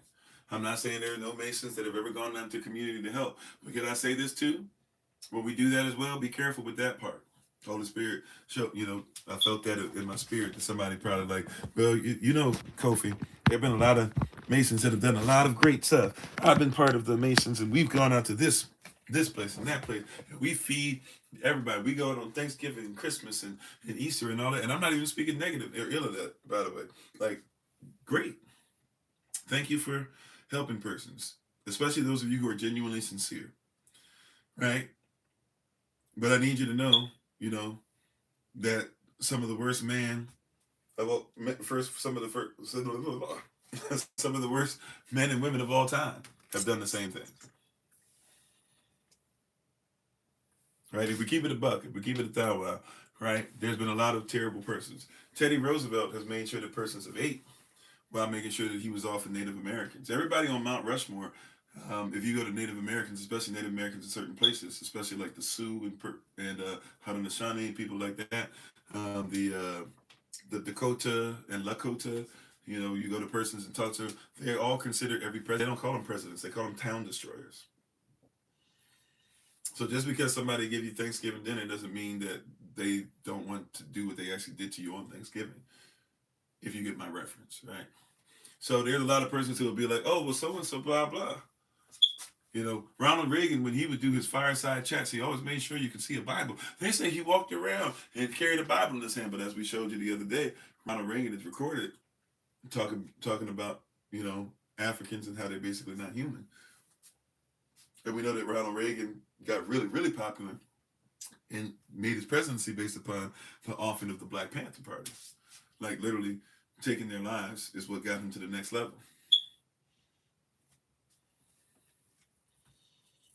No, when I say Thanksgiving dinner, what I'm saying is this: Thanksgiving within itself. And it's not propaganda because, for real, there are not only Native Americans that were cannibalized. Now you can say there's some Native, because Native American, we put everybody as in, it's like saying black, right? We just go, all Native Americans are the same. That's not true, right? There are also Native Americans that did terrible things as well. But we can't act like that never happened, because we know that not only did they cannibalize themselves, right? The so-called Puritans, if you know who the so-called Puritans are, they were not Puritans. They were not just all, they were prisoners who were supposed to get off. They ran to another place. They were so bigoted that they came back to the King of England, who wanted them dead, and asked permission could they go to a penal colony that you now today called the United States. Right back then, it was a colony where they sent persons they wanted to die or wanted to try, you know, or just like they sent persons to Australia, a penal colony. There's a reason why there's similar atrocities that happened. They sent the same riffraff to the same places, right?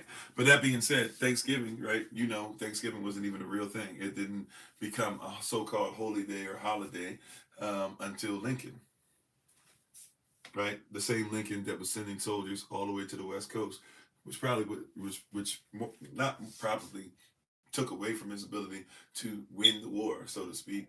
But he was more concerned about often Native Americans who were Khalifa all the way in California.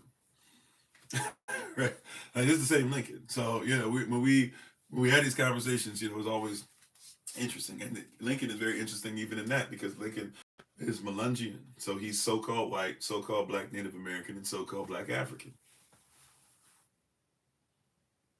Right, so that's what I'm saying is we have this weird thing that goes on, but these are Masonic things. We don't think about them as Masonic. So yeah, there's a reason why a lot of us got to look side eye at Masons, at least if you're like upholding, see, especially if you're trying to uphold these things or defend the positions of these persons. We have to start saying to you like, hey, there's a reason why we look at you a certain way, right? Thomas Jefferson, Masonic. What was he doing? I'm not, I'm not here to tell you he had no intelligence. Thomas Jefferson, he spoke 4 languages. I know that because I always forget to bring it up here, right? But I know that because if you just have the book called the Thomas Jefferson Bible, where he took Matthew, Mark, Luke, and John, took out all the scriptures having to do with masonry, anything talking bad about his child slavery, anything that he didn't think was upstanding, and then he focuses on what is left over. But he writes it out in English, French, Latin, and Greek, right? He's got a lot of intelligence. He's got a lot of intel. He's got a lot of information in his head.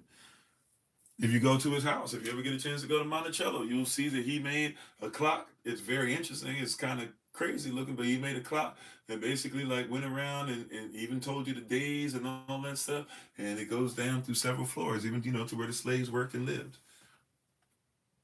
You know, I mean, he had a lot of intelligence. He was second in the running. He was supposed to be George Washington had a contest who would design the White House. He got second place. That's why when he lives in the White House, which if you don't know was a place where the White House was the manor. And if you don't believe so, go to D.C., get on the train, get off at Foggy Bottom. When you get off at Foggy Bottom, it doesn't look like it used to, but that was where the slaves used to live. That's why it's called Foggy Bottom, right? So if you were any president, 1 through 18, you had slaves in the White House. So you can't tell me any of them were slave owners. If they were president, you were a slave owner. None of them said we want the slaves to leave. All of them kept the slaves, right? So, you know, different things like that. So I'm just saying, like, these are things that are Masonic. When we look at these persons and we see what they did and we see what they built and we see how they operate, at some point, we got to be honest. You said Black Law Dictionary is a book that Masons would use. I mean, if they're going into law, for sure. They use a bunch of stuff. Masonic persons will use parts of the Quran. They use parts of the Bible. They use parts of sutras. They use parts of, whatever they can get their hands on. But their goal is to try and obtain godhood.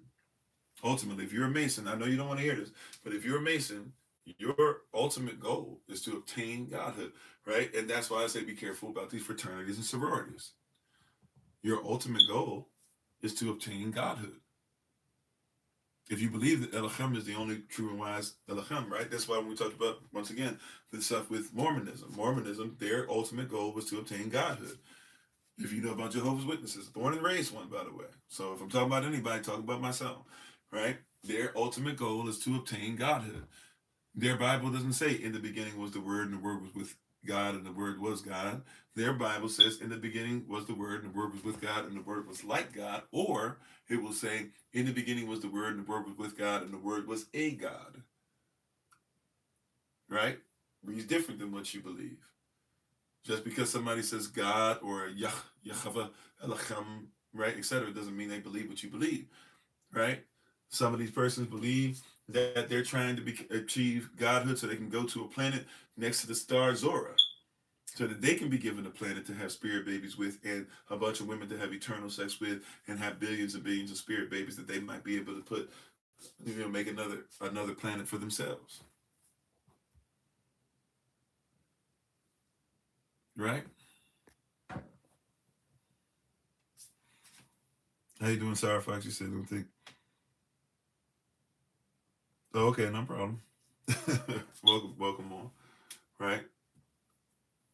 Well, godhood. So for them, when they say godhood, they're not talking about, okay, so it's like this whole argument that persons use, which is usually, once again, very much so from all these religions that kind of started off in New York at one point and started spreading across the country, who were all looking for when to be in the last days. That's why it's called, what is it?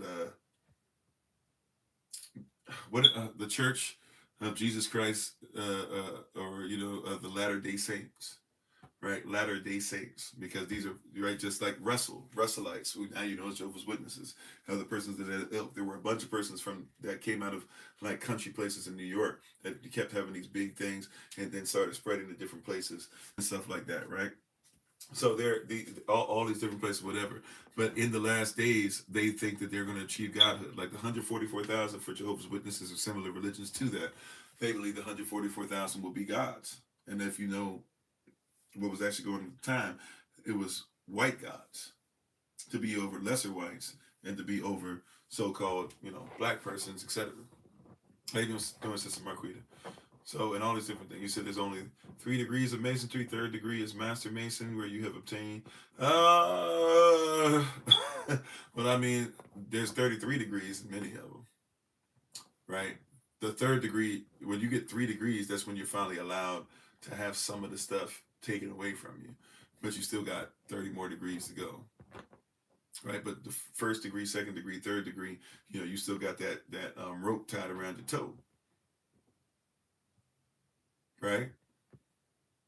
You still got that rope tied around your toe. Now, once again, I'm not gonna act like all Masonic places are created equal, so to speak, but they come from some very interesting places, right? Catch a tiger by his toe. They used to do that with Negroes. But now catch a tiger by his toe, it can be applied to what they do to these young Masons who are supposed to come into the temple blind. And until they finally get past the third degree, they're not allowed to see. Right. And then a lot of them, they have a chance. Once they see more, some places they're allowed to leave. A lot of them get out. Some places you've seen too much. Either you stay or you got to go. And by the way, that's not something that I'm just taking and saying from some movie or something. There are persons who have criminal records because they were caught doing that. Right? Just like, by the way, we wouldn't be okay with a gang doing this. See, this is what I'm saying, the danger. We're giving license to a bunch of stuff we wouldn't give permission to anybody else to. Just like a gang wouldn't do it. And we wouldn't say somebody gets to lead the gang. Capone, supposedly, had to go down. Right? Noriega has to go down. Escobar has to go down. Right? Anybody, it seems, that could be labeled as Muslim in Nigeria has to go down. You know, anybody who's labeled Venezuelan has to go down, right? These persons, they got to go down. Native Americans are all savages. They got to go down, right? Birth of a Nation, 1915. These black men, you see what they're going to do, these mulattoes, you see what they're going to do? They're trying to reverse what Lincoln actually wanted to do, which was to give us full rights and things like that. We were working towards it. He was wrong, but he realized he was wrong. He was going to correct his mistakes. Look at what Calvin Coolidge said about the Ku Klux Klan. You know, you should be able to see that it was us who were under the boots of the black men who had been made free and been given 40 acres and a mule during the Field Order 15. Can you see what was done and how they were damaging, how they were trying to R-word our women? We had to stand up for righteousness. And then one day, a brave soul was sitting outside looking at what had happened to his people, you know, the good white man and the good Christian man, and one who had real biblical belief. And then come to find out, he saw some sheets of some children playing hide and seek, and they were hiding from these black children. And hey, black children don't like sheets. I know black people won't like sheets. Like, you know, they put that out like it was real. You know what I'm saying? People gathered and grew. The president of the United States supported it and watched it, and they started building movie theaters just so persons could see that movie, right? So, but this is all, we don't want to call it this, but these are Masonic values. Even when we go back to Europe, I know you want to hear this, but when you go back to Europe, who do you think the Masons were? We forget. I know we want to make George Washington American. He's not, by definition, lawfully. He's not. That's why you got to make it a corporation, right? Because it's a colony. If it's a colony, you're not that. Right? If the United States were to go, I know they do territories, but let's just for the sake of argument for teaching, if the United States of America were to go and to colonize Canada, if the United States of America were to go and colonize and take over Canada, right? The colony of Canada, if Trump and I don't know, Margot and I don't know these names of persons, right? But a bunch of Republicans went over, or a bunch of Democrats too, went over whomever, and went over, or white, black, whatever, and you went to live in the colony of Canada, right? If you went to live there, you are not a Canadian, right? You would be an American living in a Canadian colony. That's how that works. Right? You said the Masons were 1.2%. Well, even if we're going off that, which isn't 100% accurate, at least I don't.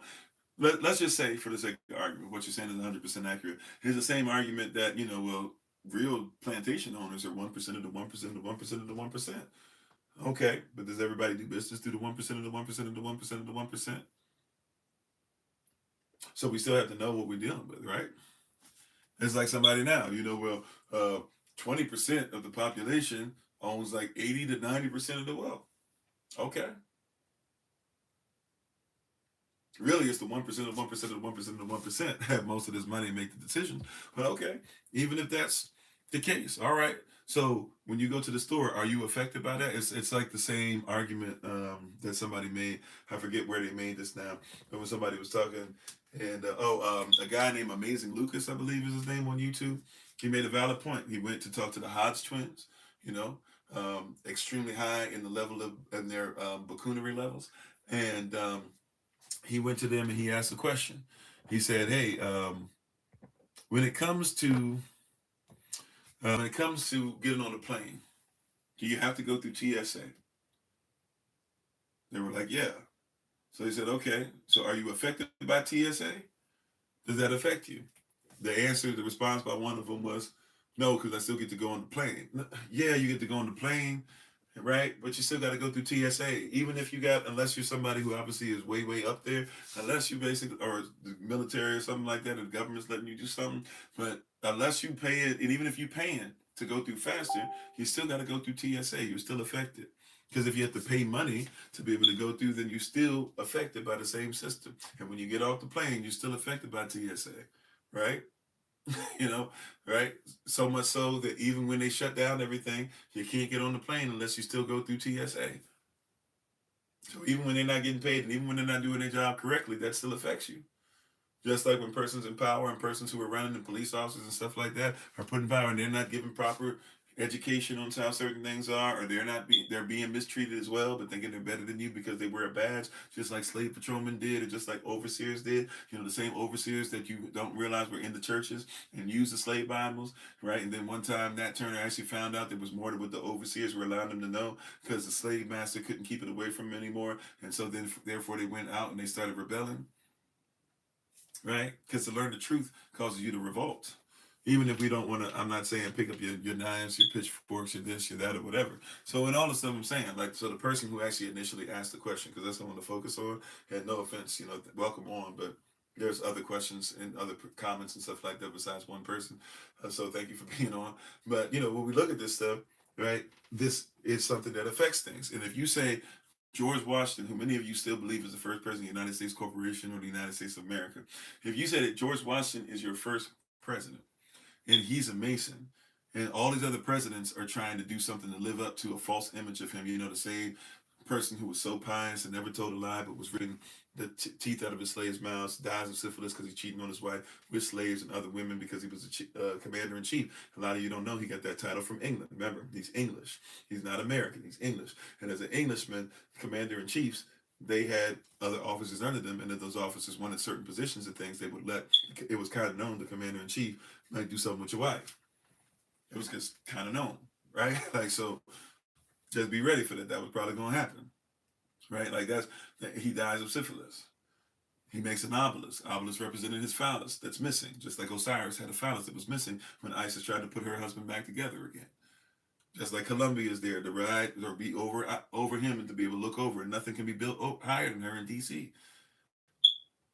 These are Masonic things. If you're going to say that you don't, you know, that doesn't affect your walk every day, right? If you're an American, and by the way, America has their hands and feet and eyes and behinds and just about everything else that's going on in the world, right? So we're going to say that somehow you can have Masonic order at the top doing this stuff that we know is negative, right? Persons still to this day going to services inside the Congress building that is lifted up to these same angels, where George Washington is up top with their God looking like Zeus and stuff like that, touching fingers and connecting as if it's a version of Michelangelo's, Sistine Chapel, which is on some foolishness there too, right? It's more like Zeus, and he made everybody naked and stuff like that he could, and he actually did a kind of a fu to the person who told him that he couldn't make people naked and stuff like that, the way that he drew it, you know, while having sex with the Pope's son. You know, like these are things, but this is who's running stuff. So if you know, to pretend, it's like the person saying is, I've said this before, I used to put up hashtag ACAB. I was one of those. All cops are bad, right? And I'm former military police officer, right? So, former military. I know what it is to put up, but all cops are bad. And somebody would say, well, not all cops are bad. I get it. Well, my point is that if I'm in the system, there gets to be a place. I've seen this stuff happen, even in the military. Yes, I've seen this stuff happen. You can try to deny it, whatever. Many of you have never even, not trying to get on anybody, many persons never even served and gone to these places. You know, it used to bother me when military members would get on and say, there's no such thing as black or white. We all wear green. And I was like, bro, when I wore green out there, when I wore brown out there, right, I had to watch my back because you guys were trying to mess with us, and you were even trying to R-word women. And if we said anything about it or fought for them, you tried to fight us. I know, because I still got scars, bro. You know what I'm saying? I'm the dude that even in the States was sitting up here and making sure he was looking over these women like he was their little sister, even if I hated the women, because I couldn't trust them around y'all. If they were invited around your house, I would show up to events I didn't even want to go to because I know how y'all operate. Right? This stuff matriculates. It has seeped into the very fabric that has been woven by somebody who says that they're supposed to be supreme by being antichrist.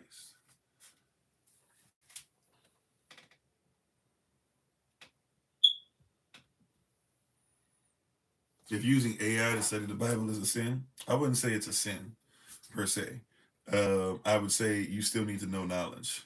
AI really, at this point, especially if you're using like ChatGPT or something, but AI really at this point, AI will forever be really nothing more than like it's not able to do anything but bring together what it's been told. So if you use AI, um, like I use AI from time to time to get certain things done, or at least to like have certain things together. But usually it'll be because I also have some knowledge on it. But it's like anything else. Like AI is gonna like collect a bunch of information, and if you have like a personal, I don't know what the different versions are. The only one I know is ChatGPT, right? But if you have different types of AI or whatever systems that's supposed to talk to you specifically, what you'll see is it's designed to be a mirror of you, but also it will start giving you things that it thinks you want to know or what makes you feel great. Because its job is not to really instruct you properly as much as it is to give you what it thinks you need or things that you desire, right? It's there to like give you what it thinks the desire of your own heart, which is dangerous, right? Elohim says he gives us the desires of our own heart because he knows that we need to have our needs provided. He does not provide wants because wants means that you lack. So he doesn't give you anything out of lack. He gives you anything out of what you need because his responsibility is to make sure that you're always whole or holy. But if you're always looking for what you lack or what you want, you might covet, right? Or lust or want something that doesn't belong to you, right? So so AI can be something, it is a tool, right? Just like the internet can be a tool. I remember for the longest time, I did not use it. Now I'm all over social media. I would not use social media for years because everybody had taken a stance. All my leadership, all the persons I was around, everybody was like, don't get on there. Facebook is going to be the end of everything. I was really late to, the black version of, what's that one that Justin Bieber got real big on that everybody used to use back in the day? That they took from what we used to use, and we used to actually have to code and put stuff in. What was that one called? I got to that one late, but and I got to Facebook when Facebook was out. By the time I got on there, everybody would say, "Oh, that's old. You need to be on IG." And I got to IG late, and got to YouTube, get MySpace. Thank you. Yeah, I got to that one late. I got to all of them late. TikTok, I kind of got to early, but then I didn't see anything on there to me that was of value. And then I came back by accident like 2, 3 years later, and I saw a couple persons posting stuff. Matter of fact, a former friend of mine, he hadn't talked to me anymore because his thing now is to make sure he talks to the homosexual community. So he can't really be involved with certain persons like me anymore. But and I'm not mad at him. He's still my little brother. But he would probably say different. But consciously, George, you know, um, and we had a conversation about it that basically if he crossed certain lines or whatever, I couldn't defend his actions anymore. But yeah, but we came on like TikTok same time. I actually had my stuff taken down. He did too, to be honest. But I had my stuff taken down quite a bit. I couldn't keep up, and him, me, T Nathan, a lot of big names that on TikTok, and he's not even that big on TikTok anymore. He's now pretty much IG and YouTube now. Do your thing, get your money, bro. But but he but yeah, so anyways, I'm sorry. Let me get back on track. I'm so far. Oh, all cops a bad thing, right? So the system, but all those things or whatever, or AI, that's what it was, AI. So yeah, so like if you know how to use it, it's a tool. Just like a lot of persons don't recall, depending on your age, even you might not even know. All right. But if you recall, when you used to go on Google, you would get like you could get like 125,000 results minimal. Like, to see it come up, be like, oh, there's um, 10 million results for your search, right?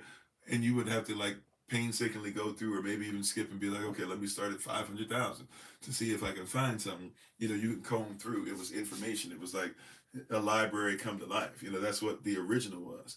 Now it's become more so. This is why you can also use search engines like Pride that operate just like Google, but they don't sell your information. But now it's used to sell your information, and it's also made to make you feel comfortable and look for what it is. And certain companies pay to make sure that their stuff is up first, and what they've done now to make sure that you can't find other things, so that they get the most bang for their buck. They'll only give you 10, 20 results top usually. So now if you don't know what's going on, so if you get an AI thing, you have to know even where is the information coming from, what do they want you to know, this, that, or whatever. It might be great to get your foot in the door. It's kind of like, even I would describe, this is one that kind of messes with persons when I say this, but I would describe even like the Strong's Concordance like that.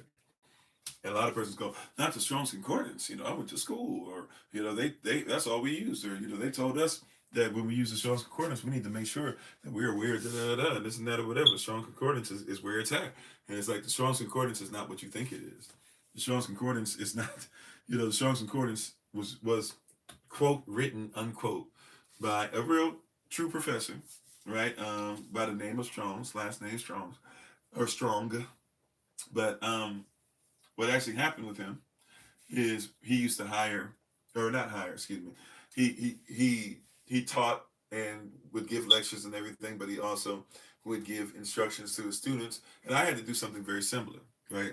Where you have to write out all the words in English in the Bible. You had to write them out all in Greek. You had to write them out all in Hebrew. That's what I went through, right? And then you had to learn denotation, connotation, etc. for each one. And then you had to know numerology, etc., etc.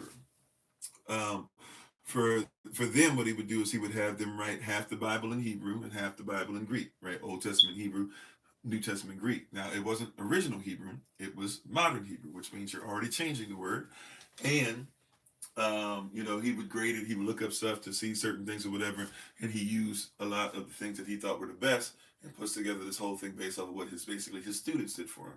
Which no problem, because he's supposed to have the knowledge. So let's assume he had the knowledge already, and he just let his students basically tighten it up for him. I'm not even necessarily mad at that, right? Now, where we have an issue though is that if it's modern Hebrew, it's not original, number one. And if you're saying everything in the so-called New Testament was written in Greek, that's not true. What actually happened in time is that everything in the Bible was originally Hebrew. They made 4 Hebrew Bibles, or 4 books, or 4 groups of books, groups of scrolls that you call a book, right? They make 4 of those in Hebrew first. Then in Greek, they start making what you call the Septuagint. They start making that in Greek, right? And they make a few versions of that. Then they start making them in Latin and stuff. But then over time, right, what happens with those who are in the church, they start saying, oh, you know what? We're going to start doing half the Bible in Hebrew and half the Bible in Greek, right? As a way of, or teaching it that way for tradition's sake. Not because it's true, but for tradition's sake. So now you in your mind have been taught what half the Bible was in Hebrew, half the Bible in Greek. That's not the case at all. Matter of fact, it's more close to 100%, at least 90 something percent, that the entirety of what you call the Bible, even if we want to include Apocrypha, Enoch, all those things, because it's the same language of all creation, the entirety of it would have been written in Hebrew, just about, with some things that obviously would have been Greek. And somebody says, well, he was writing to Corinth, he was writing to Galatia, he was writing to Rome, he was writing to, how could he be right? Well, a lot of you don't know this, but a lot of persons who were leaders who would go along with Paul and say they're not all, but even a lot of leaders that were with Paul and with Peter and with James and with John, we forget there's others besides them, right? We go, and a lot of them would be Hebrew leaders that would be left, which is why Paul is answering questions, and a lot of them are answering questions, but Paul is answering questions a lot of the time having to do with circumcision. Why? Because the leadership that's there is having the same conversation they were having in the book of Acts, right? But the leadership that's there is like, do they need to be circumcised? Do they need this? Blah, blah, right? Are they part of the nation? And should there be a separate thing? Should there be an upper kingdom and a lower kingdom? Like, right? It's the same conversation, you know? So when we're talking about these different things, if you don't know a lot of that and you go to AI is just going to say, oh yeah, half the Bible is written in Greek, right? Or depending on how your relationship is with your artificial intelligence, it might be like, oh, they actually want to know this stuff, so I'll say this. What happens with persons that I know personally? A lot of times they'll talk to ChatGPT, and ChatGPT will say something, and they'll say, no, that's wrong. Da da da da, and then ChatGPT will literally come right back to them and be like, "Oh, you know what? Great point. You're right. Actually, da da da is correct." So it's like, and one of them one day asked, like, "Why are you lying to me then?" And artificial intelligence doesn't know what to do with that, right? So it didn't blow up or anything, but it didn't know what to do. It just like it was confused because you got called out. Like, yeah, like don't if it's really real, like, but it's designed. So a lot of this artificial intelligence, remember, is designed basically to serve you, but a lot of it too is designed to really give you what you feel like you're lacking.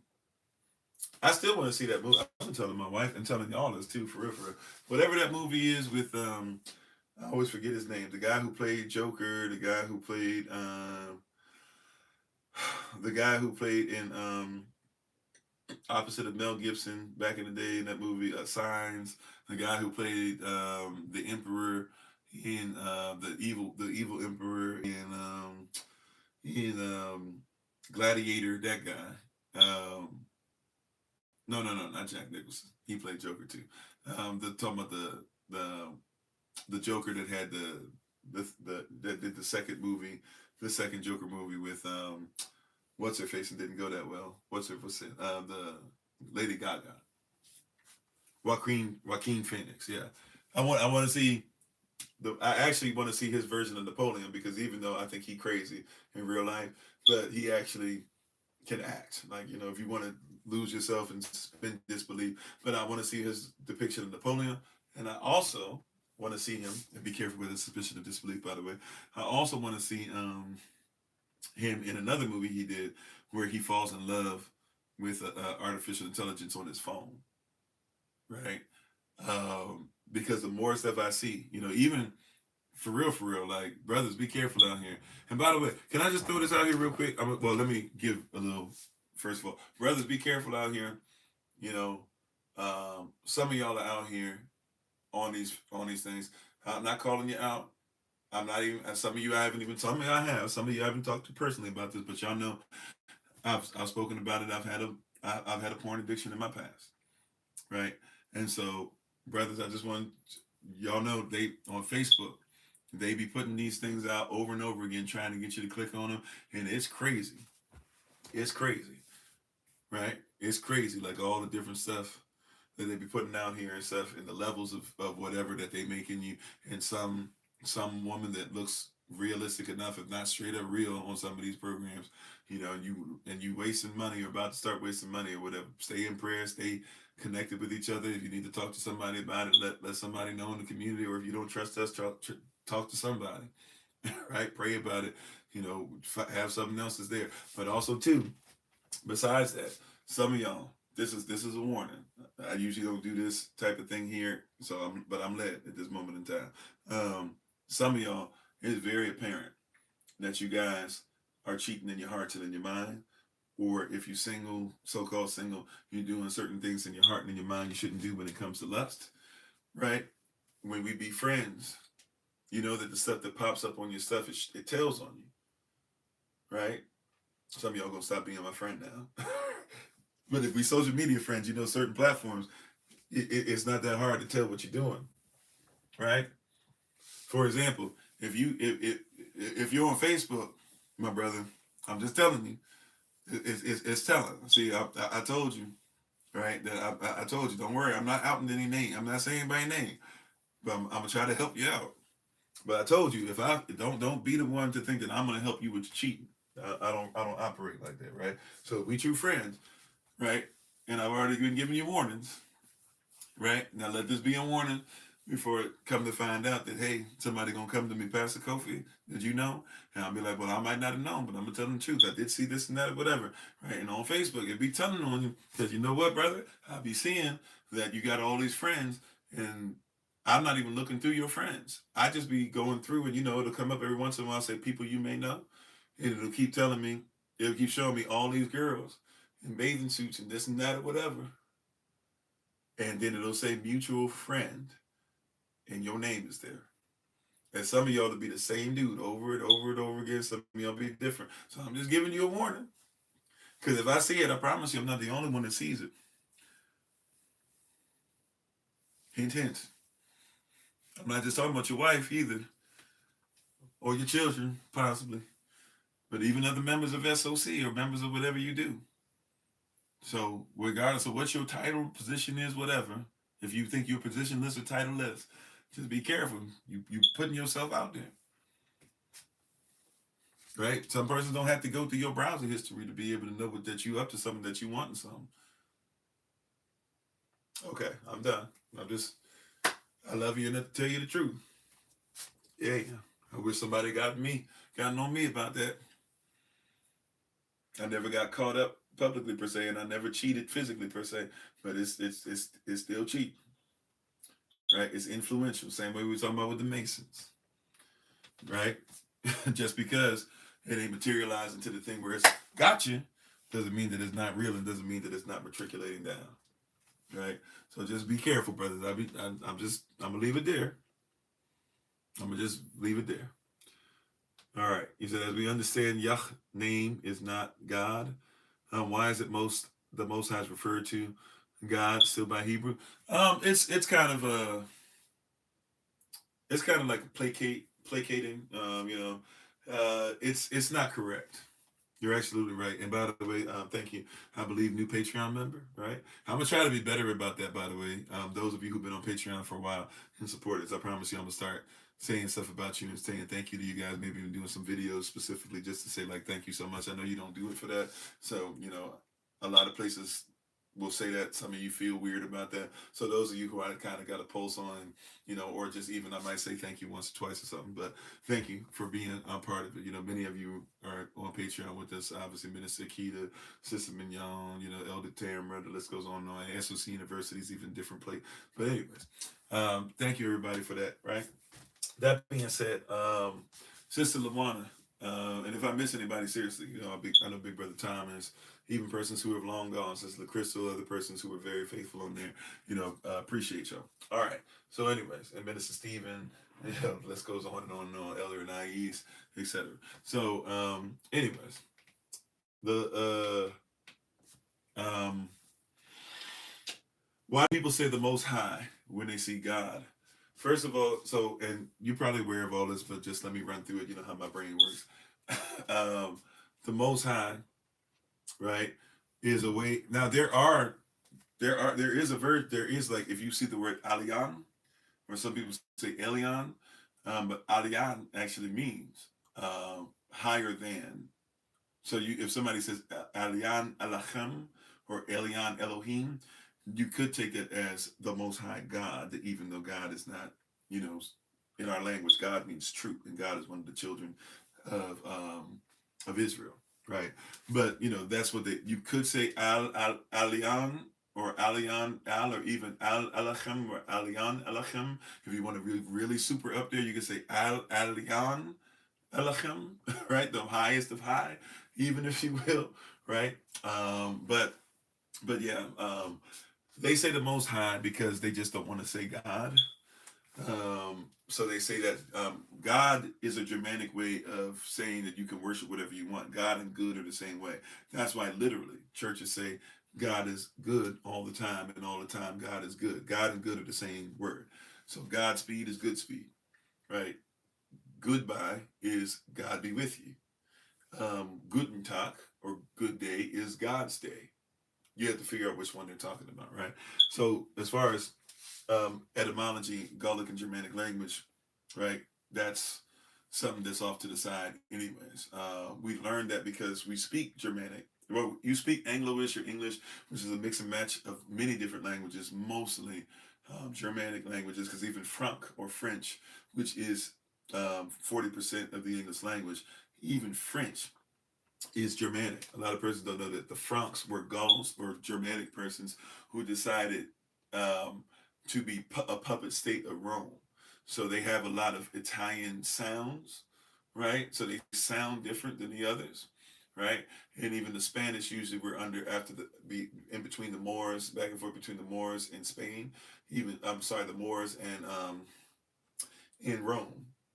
So you still have even Spain sounds a little different, right, than everybody else. It sounds even closer to French, but not quite. You can hear the distinction, right? They don't really sound like the other rougher Germanic languages. We think of like romantic languages being something different. I knew as a child, technically German language is the way that person speak them today. Technically, it is a romantic language, right? But it doesn't sound like Italian, or it doesn't sound like Spanish. It doesn't sound like French. But I used to have a little dictionary. I told you my mom had like two huge bookcases when I was growing up, which is nothing but like material for us to go door to door and be able to match wits with persons as Jehovah's Witnesses, right? So, and one of them, I wish I had paid more attention. It was like this little dictionary that was like, it looked like this big, right? It was three, but it was one of those little black, some of y'all know what I'm talking about. It's like a little black kind of rectangular thing.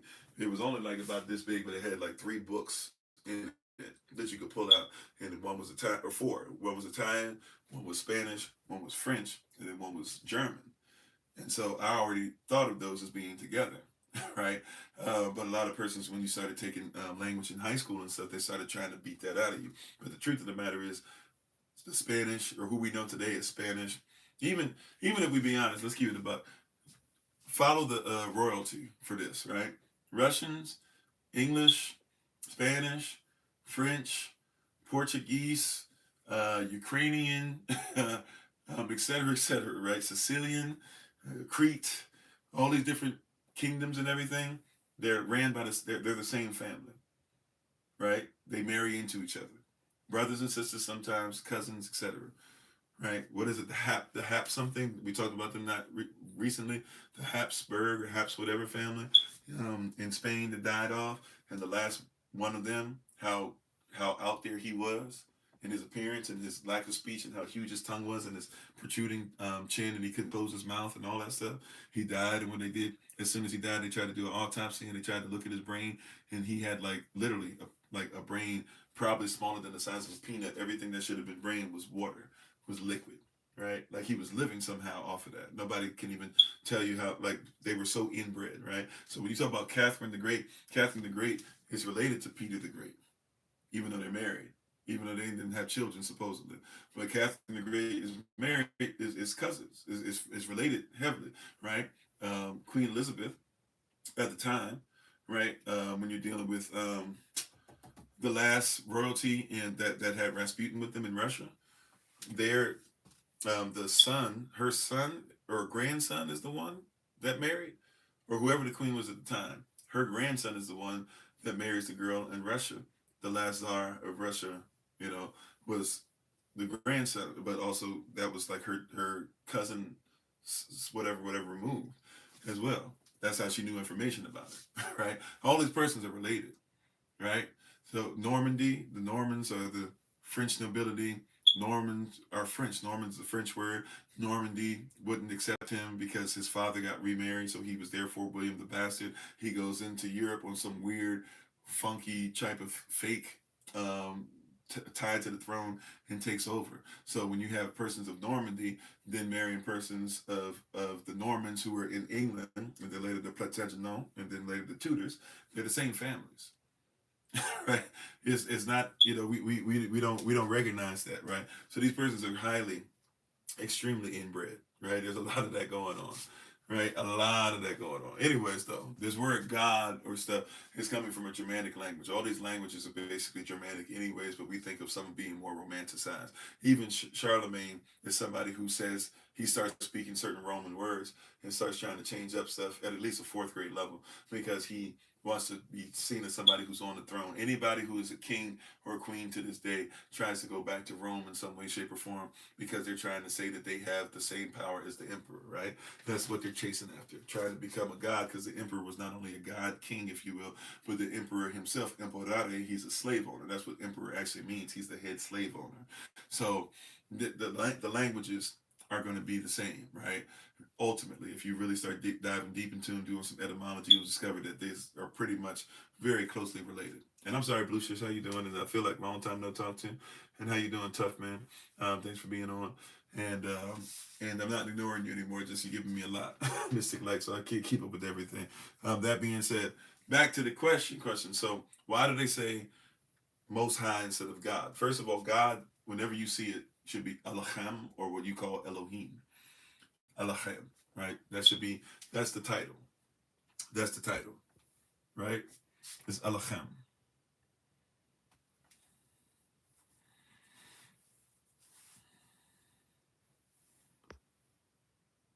She said it wasn't. Okay, yeah, we can go there next. Thank you, Sister Carla, for the question. We'll come right there next, right? Because it is, to me, it's very clear. But, somebody might say it's not, because it's actually one word when you get there, right? But we'll discuss it in a second. So, once again, where are we going to? So, what was I talking? Yeah. So, whenever you see the word God there, it's supposed to be Elohim or Elohim, Elohim or Elohim, right? Matter of fact, whenever you see Jehovah God or Lord God especially, it's supposed to be Yahweh Elohim or Jehovah Elohim every single time, right? Without fail. Even if you look it up in Strong's Concordance, whatever concordance you want to look it up in, every time you see Lord God, matter of fact, whenever you see all caps, Lord, Lord in all caps, that's a straw man. You have to know if it's in all caps, there's not always an emphasis. Sometimes it's saying you need to know what this really means. And when you go look up all caps, Lord, you'll see Jehovah, or what we would call Yahweh in its origin, in the original sounds, right? So a lot of persons are unaware of this, not realizing that. But yeah, so if you know the code, even with that, it helps to be able to see that. But they say the Most High because they don't want to say God, which, by the way, is correct. If you're talking about technical, by the letter of the law or the character of the law, etc., that's correct. We shouldn't be saying God because God, once again, in our culture, in the original belief system, or even just in the original language, God means troop, but also it's the name of one of the children of Israel. We don't worship the children of Israel, and we don't worship man, and we don't worship Israel himself, nor do we worship his children. Just like we were talking about in Galatians 3, we follow Christ, we worship Christ, we don't worship the law, right? We only follow the law because of our worship of Christ. Christ followed the law, so we follow what he followed. As we follow him, if he picked up his cross, we pick it up. If he didn't eat pork, we don't eat pork. If he says you should know the law greater than the scribes and the Pharisees, we believe you should know the law greater than the scribes and the Pharisees. If he says he did not come to destroy the prophets, but to fulfill what the prophets spoke, then we believe that you should try to not destroy the law of the prophets, but fulfill what the prophets spoke. Right? That's why we do do those things, right? A lot of persons mess that up. So when we have these conversations, or even sometimes, if we be honest, arguments, a lot of these things are not based off of like the actual word and the meaning of it, right? But so they're not wrong for saying something in place of God, right? Especially if you know about the Germanic meaning of it and the tendencies of how that word is going to be delivered and used. That being said, if anything, you should put Elohim in place of that. Unless sometimes when it's talking about that lowercase g, because sometimes the lowercase g might be talking about something different. Or if you're talking about Lord with a lowercase l, that might be talking about something different. Lord with the uppercase, but a lowercase O-R-D, that Lord is talking about Adam, right? And even Adonai can be a lowercase l, talking about like an individual person, possibly, or even like a landlord. But if we're talking about Lord, all caps, that would be Yehavach. That's his name. Right? If we're talking about his title is Elohim. Now, he does have different titles, if we be honest, or different things that can be attached. But technically, his title is always the same. So when somebody say he has many different names, or they say he has many different titles, no, he doesn't. They'll say like, well, the Bible calls him Elohim Shaddai, which is Elohim Shaddai. They'll be like, it calls him Elohim Shaddai. Yeah, it does. His title is Elohim, and then it's talking about an adjective that goes with his title, right? For example, you have a president, right? Many of you have a president still. If you have a president, right, the president is the president. If somebody were to come and say he's a great president, you wouldn't say his title is great president. You would just say his title is president, and there's an adjective with it that says he's a great president. You see the difference? Right? Elohim Racha, right? He's Elohim Racha. Racha is the adjective. Elohim is the title. That's still not his name. Right? So persons have to be careful with that too. Once again, like we comprehend it, but once again, we're learning about another culture, another language, and we're trying to attribute some weird sense of value to it that doesn't make sense, or somebody's preaching something that's not there. That's why Romans chapter 10 verses 13 through 16. Anyone who calls upon the name of the Lord, they shall be saved. But how can one be saved if they don't have faith or believe? How can one have faith or believe if they have not heard this? How can one hear it if it's not being preached? How can one preach it if the preachers are not sent by the Most High Yah? For how beautiful are the feet of those who follow the Most High Yah and preach the particular word we're supposed to use to evangelize. Therefore, as said in Isaiah 53, Paul says, who shall believe our report? You've been getting this from persons that are not even close, culturally, connective at all to the origins, right? Taking time out to live it every day. You're hearing persons who have some, and I don't even care if you've really gone to school. I've gone to school, got degrees, taught at different places, but I've learned more. Just like Paul said, once I learned who the Most High was, a lot of that stuff is just dung. I had to I had to dump that out. I had a lot of stuff that made me get the highest grade. Would if I were to preach it to you, you would be like, that's not even close, right? Who is Paul or Paul or Paval, right? Right? We're talking about Saul that became Paul.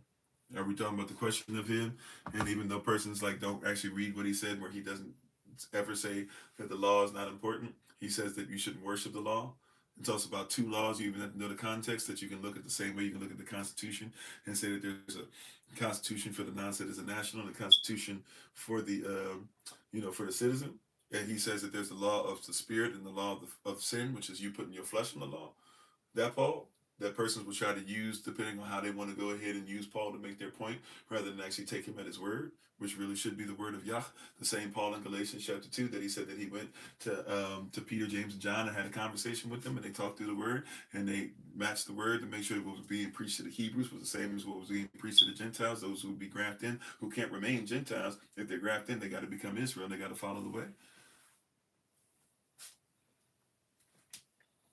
That's St. Paul. Right? That's St. Paul. That's what we talk about. How you doing, Brother Alton? So, and all these different things. And all these different things, that's what we're talking about. But yeah, so ultimately, they say that they're trying to say the Most High because they're trying to say we want to get away from saying God. Or sometimes, being honest, it's for differentiation. Sometimes they just want to be like, hey, we stand out from them, so we say it different. But if you know his title is always Elohim, right? I don't care if it's Elohim Shaddai. Shaddai is not his title. Elohim is his title. Shaddai is describing who he is. It's like saying, Mr., you're great. Mr. is his title, if you will. But you are great is not his title. How you doing, Brother Aaron? Right? Are there two types of Gentiles? Gentile just basically means anybody. So we went over, I think we went over this a little bit yesterday, but just real quick. You can look at the recording yesterday if I don't get deep enough for you. But even if you break down the word Gentile, right? Persons try to run with this word. If you're talking about Genesis, genealogy, generation, right? All this word gene, and I'm coming right to you, Sister Carla. I apologize. This will be real quick. It'll be real quick. Basically, just look at it. Genealogy is the study of gene. What are we talking about? We're talking about genes, by the way. Before some of you said we're talking about DNA, but no, gene and its origins. Talking about family.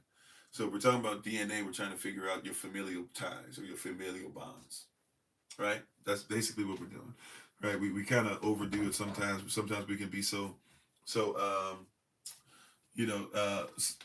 we can be sometimes we can be so spiritual or so mystical. That's what it is. Sometimes we can be so mystical we're not practical, right?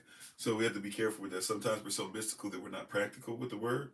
But if we just stay practical, if we just be honest with it, right? If we stay where we're supposed to, if we keep the word at what it is, um, basically, if you look at Gentile, a Gentile back then would have been talking about a particular family. They call it Genesis, but remember, before it was called Genesis, which is still dealing with a particular family, it was called Badashat, right? They're using Genesis because they're trying to tie a family together and say this type of family is important. And look at the persons who are doing that, the persons who are trying to say that they are the chosen and are not. So they changed the whole name of Genesis to try and get you to be like, hey, it doesn't even matter. Now we have become the people and we are the family, right? And then you start having things come out of that, much right after Rome falls, like the Crusades and things like that, still having the same conversation ultimately, right? So you're still having that same kind of conversation, still that same kind of thought process, right? The reality is that, if you look at even genes or gens, there were even a group of persons called gens back in those times as well. But if somebody is a tile, now I know tile is a little different, right? But if you put an ILE on the word, right? If you put an ILE on the word, it usually says that you are enamored with it, or you want to become it, or you're like it, or even you like it, right? So if I put an I on the word, right?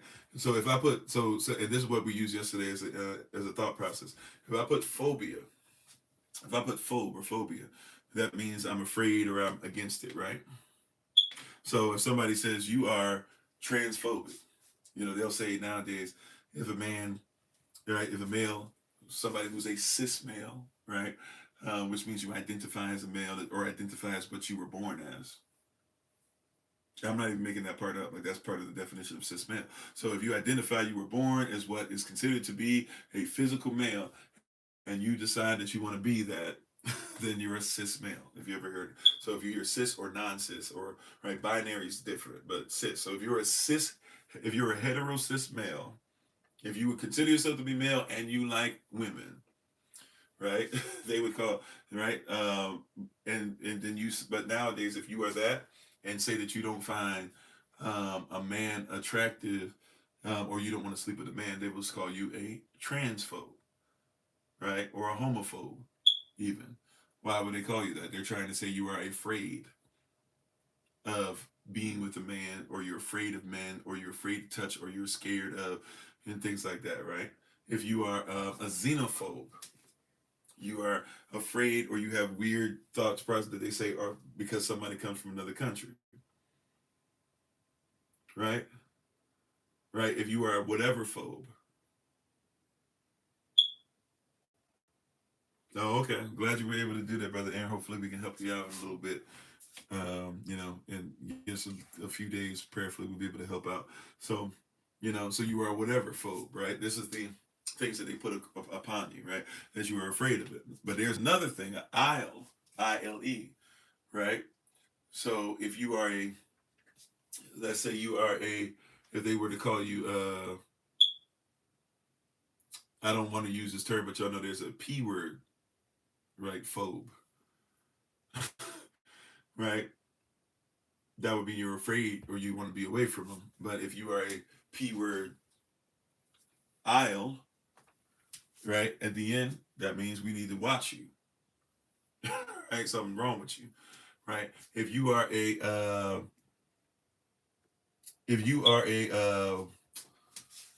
there's something called a Negro phobe, believe it or not. Used to be heavy in certain places. There also was something called a Negrophile. Negrophilia was something that was big in places, especially in World War II and right after, in places like France, where a lot of persons wanted to be able to, they didn't necessarily like you, but they were like, it was not the attraction, but they were basically like, they weren't attracted to your personality or anything. It was like the same thing they do with this weird BBC stuff and all this foolishness they put out there nowadays, right?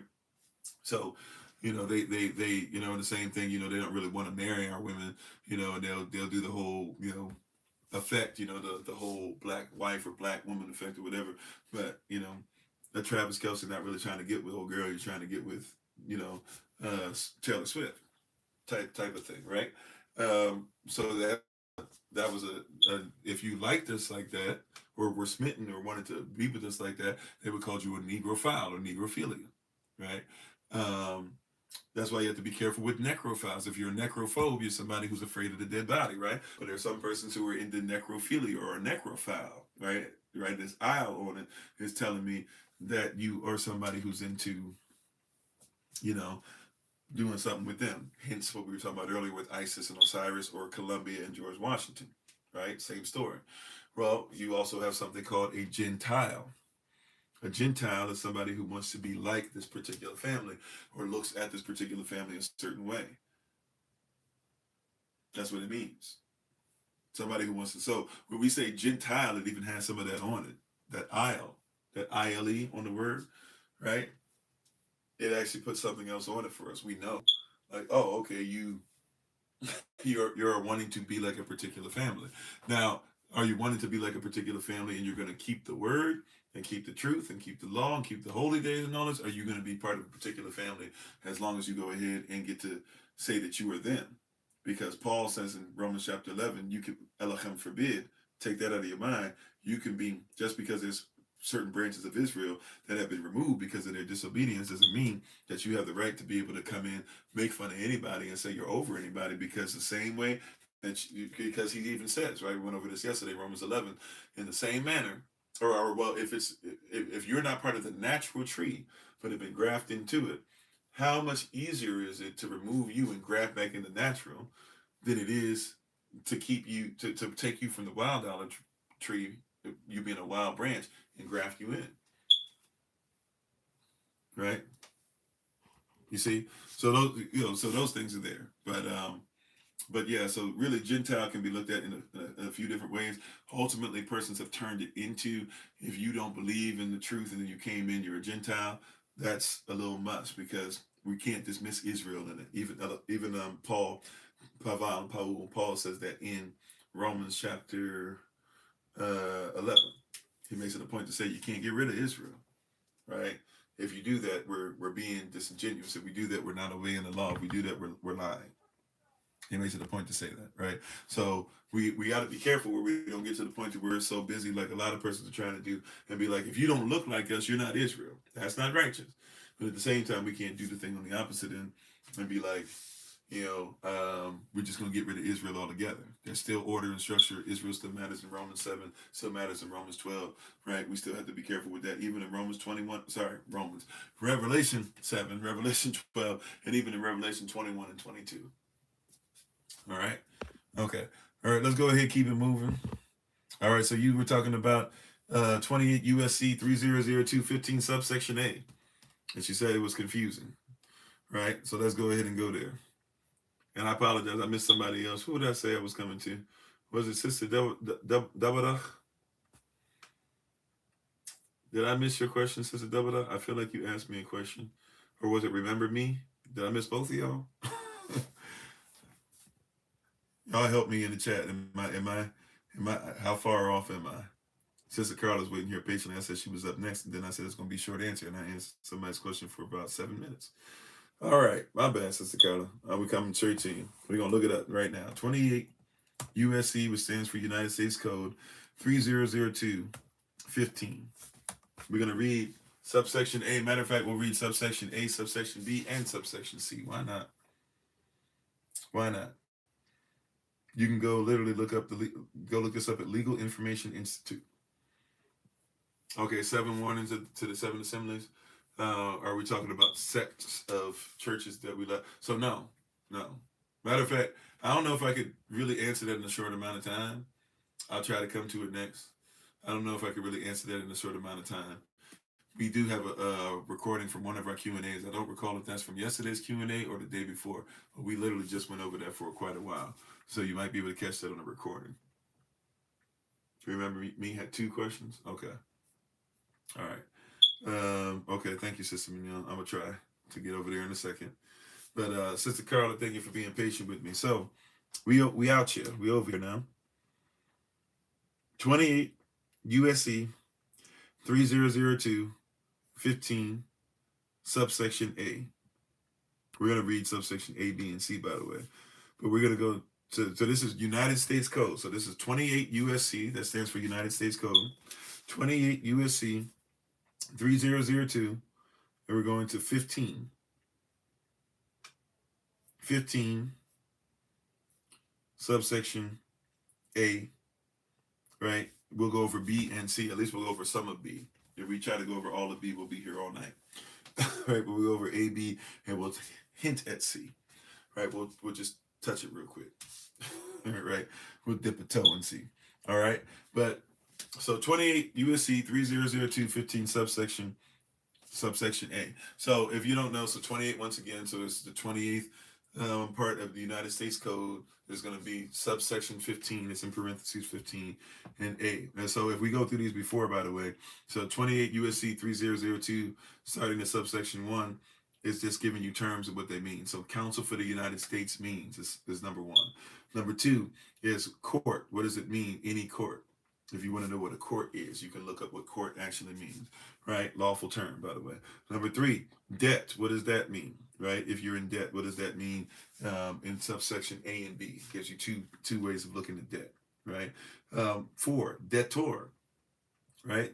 Right? When you say, forgive us of our debts as we forgive our debtors, what does that mean, right? Number 5, disposable earnings. These are all legal terminology, right? Disposable earnings. So in the United States, if somebody has disposable earnings, what does that mean? If you just have earnings, what does that mean, right? The compensation and stuff like that. Number 7, garnishes. What does it mean if somebody garnishes? Can somebody even garnish your wages? Is it lawful to garnish your wages? Why would they garnish it, right? You can at least get the basics of that. Number 8, judgment. Right? What does it mean if you receive judgment or a judgment? How you doing, Brother Kofi? Number 9, non-exempt disposable earnings. That's one that a lot of us ain't even ready to go into. Number 10, what is a person? When you hear me say person a lot, I don't say people. I'll say persons, plural. And what type of person am I talking about? Are we talking about a natural person, an artificial person, right? Et cetera, et cetera. Can a person be a state? Can a person be a country? Can a country be a person? Right? So that's number 10. Number 11, prejudgment remedy, right? That's something we haven't even talked about here before. Property, right? What is property? Who is property? If a person was considered to be property, you might want to read some of these terms, right? Number 13, security agreement, right? Which basically is leading towards lien, if I'm not mistaken. Number 14, state. What does that mean? What is a state? What is a commonwealth? What are the United States? Right? So these are things that you can see. So 28 USC, right? 3002, 3002 gives us all this stuff lined up. And by the way, so this is USC, United States Code. There's often going to be a state code that goes with each one of these. So you still need to know the state law, depending on what you're dealing with, and then the corporative federal government law, right? Right? So you need to know both. The United States Code is for the federal government or the corporation, which is an artificial person. And then you have the state law, which could be, it never say you have to know if it's the state law or the law of the state.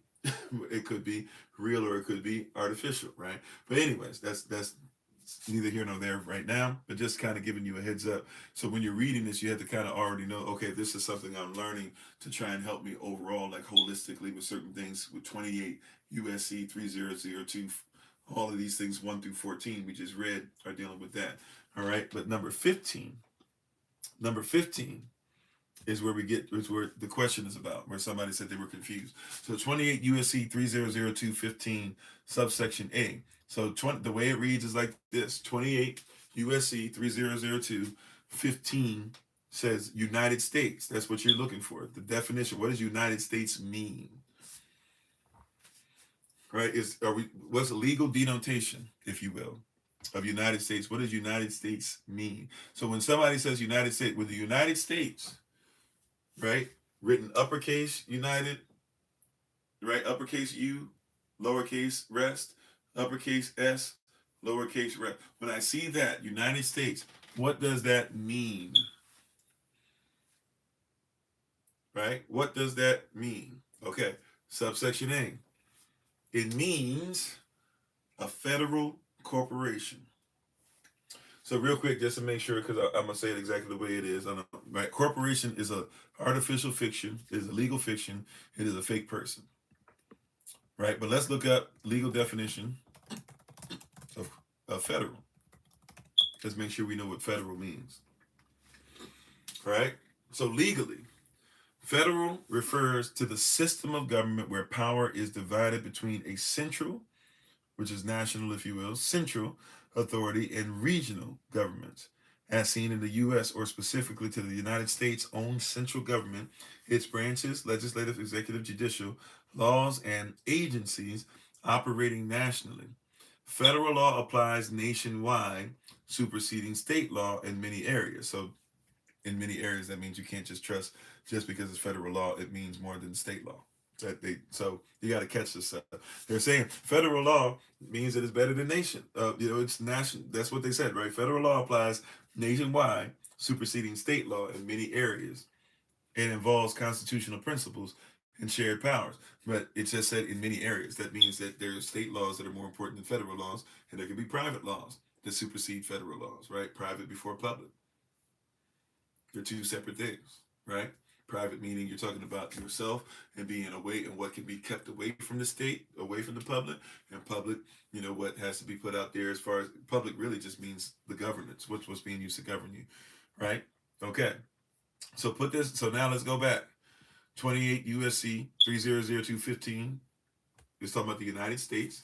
Subsection A is talking about a federal corporation. So a federal corporation is an artificial person, a fake or false entity, a fake legal entity, right? That is, according to them, supposed to bring a bunch of actual states, which can mean country, right? That brings a whole bunch of states together, right? That they make an agreement, they have a contract, that they have a covenant, that they come together under this fake corporation. So anything that's under the federal corporation, a corporation that once again is a nationwide thing that all these states have assigned certain things to, that means that you're dealing with what? A fake person. So the United States is a fake nationwide person. It is a fake entity. It is a fake emperor. Remember, we use the term emperor. Emperor is the head slave owner. If there are a bunch of persons that belong to a person, you would call that person a slave owner. The United States is a fake slave owner.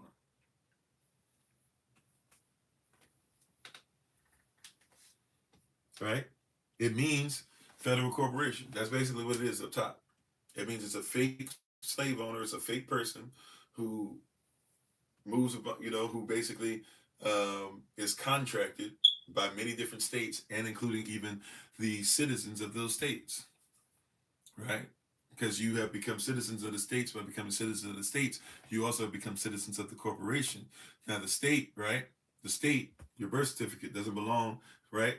Now, how? Because if that's not the case, if the United States is really a country, why does your birth certificate not say United States on it? Right?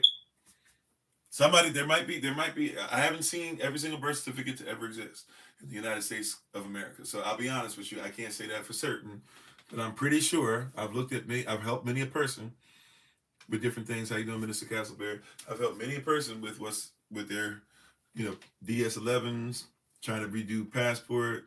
Some of you want to authenticate your passports. I always say don't do that, but some of you say you got to do it. It is what it is. Right, I'm still hesitant on it. I've done some research by a friend of mine who told me to look into it and said try it out. I haven't seen that work. Right. That being said, right, has anybody ever seen on your birth certificate, on your child's birth certificate, etc., have you ever seen United States of America on it?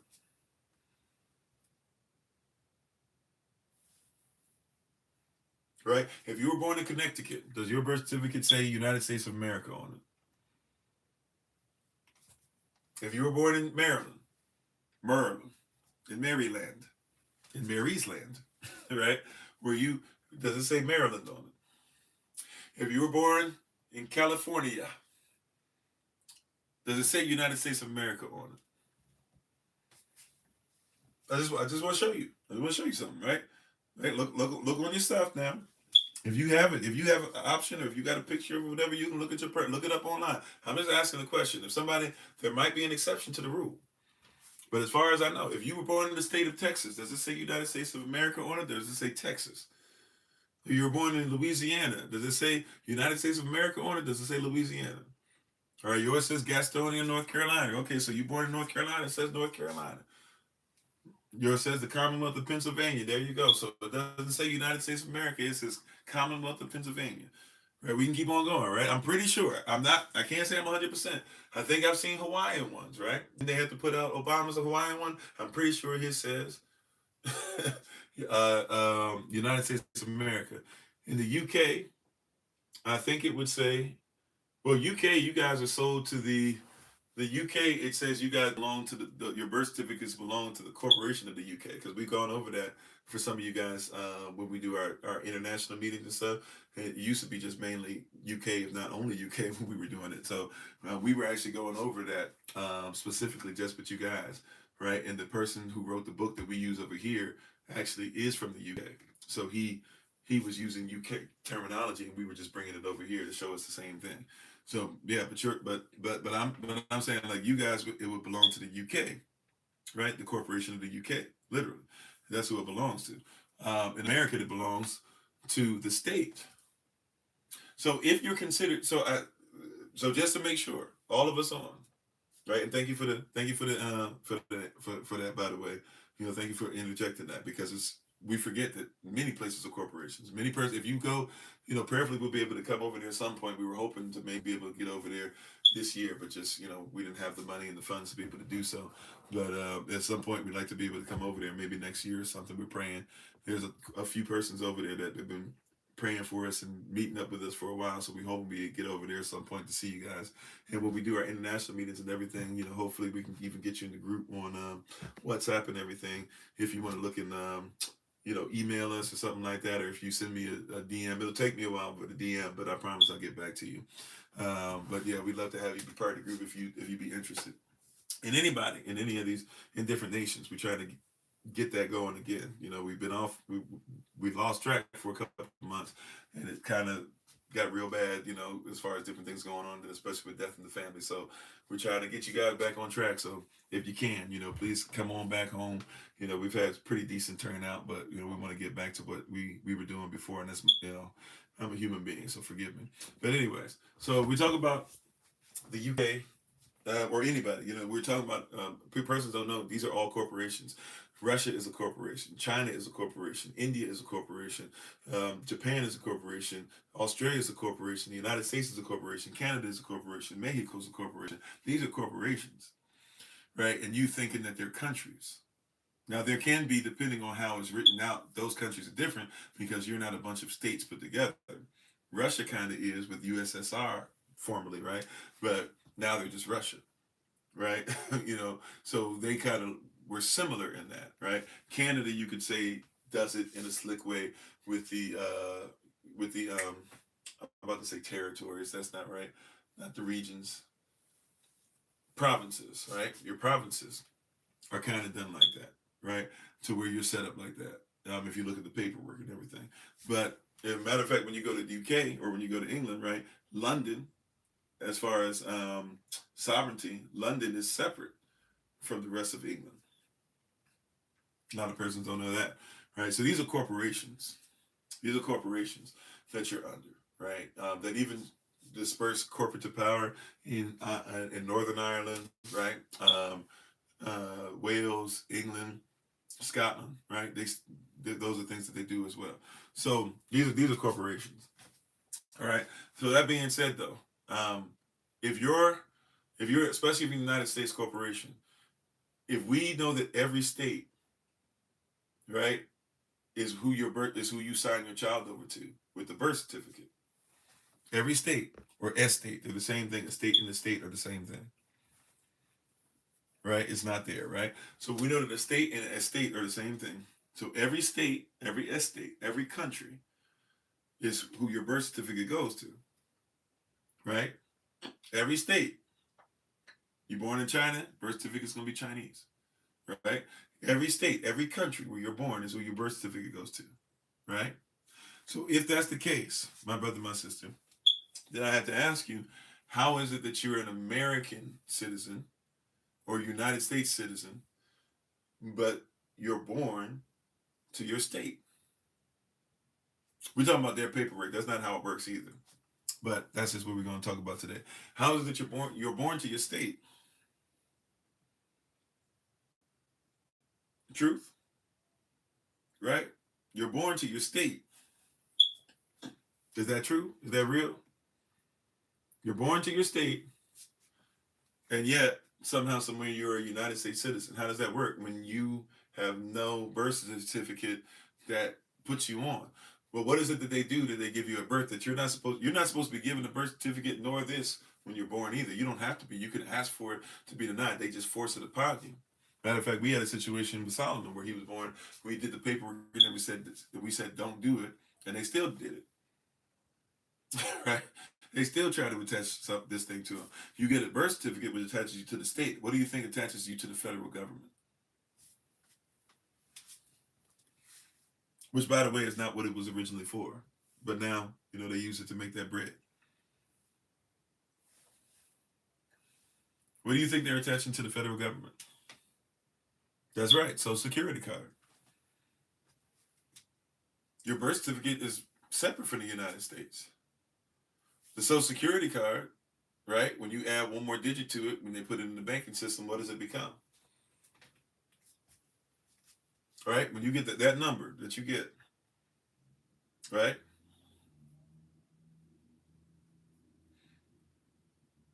There's a 9-digit number. They add one more digit to it, and it becomes what? If I put it in the bank, hint, hint, it's an account number, right? Not really an account number, even we would, but a routing number, right? All I got to do right? Now it's become a routing number. Now, so the federal government, artificial person, has the state who you're signed up to. The state says that they can't find you, right? It's a birth certificate. They're talking about an artificial version of you. They're saying that they were supposed to be able to find you, but you were lost at sea. They're using certain words, right? They couldn't find you, right? So you actually really are being what is called a birth certificate. The certificate is really saying that you were supposed to be birthed. It's really your first death certificate. It's a straw man argument, straw man in politics, straw man in the bank, whatever straw man. A straw man is something where we're taking a piece of an argument, piece of something, and saying we're going to run with it and try to make a point. They're taking a version of you and trying to make a whole thing. So they're going to make millions off of your. So you're going to sit there and say that, man, you hope in your life you get to see. If you were to see $5 million in your life total, you feel like you would be doing something, right? But they're going to make more than that, right? They're going to make more than that off of you easy, light work. Like they don't have to work that hard. Mess around, get put in prison, mess around and get sick and have to stay in the hospital for a while, mess around and go into debt, mess around. Oh, that just makes it better. That makes it sweeter. But it's artificial. Remember, the United States is a corporation. It is an artificial person, right?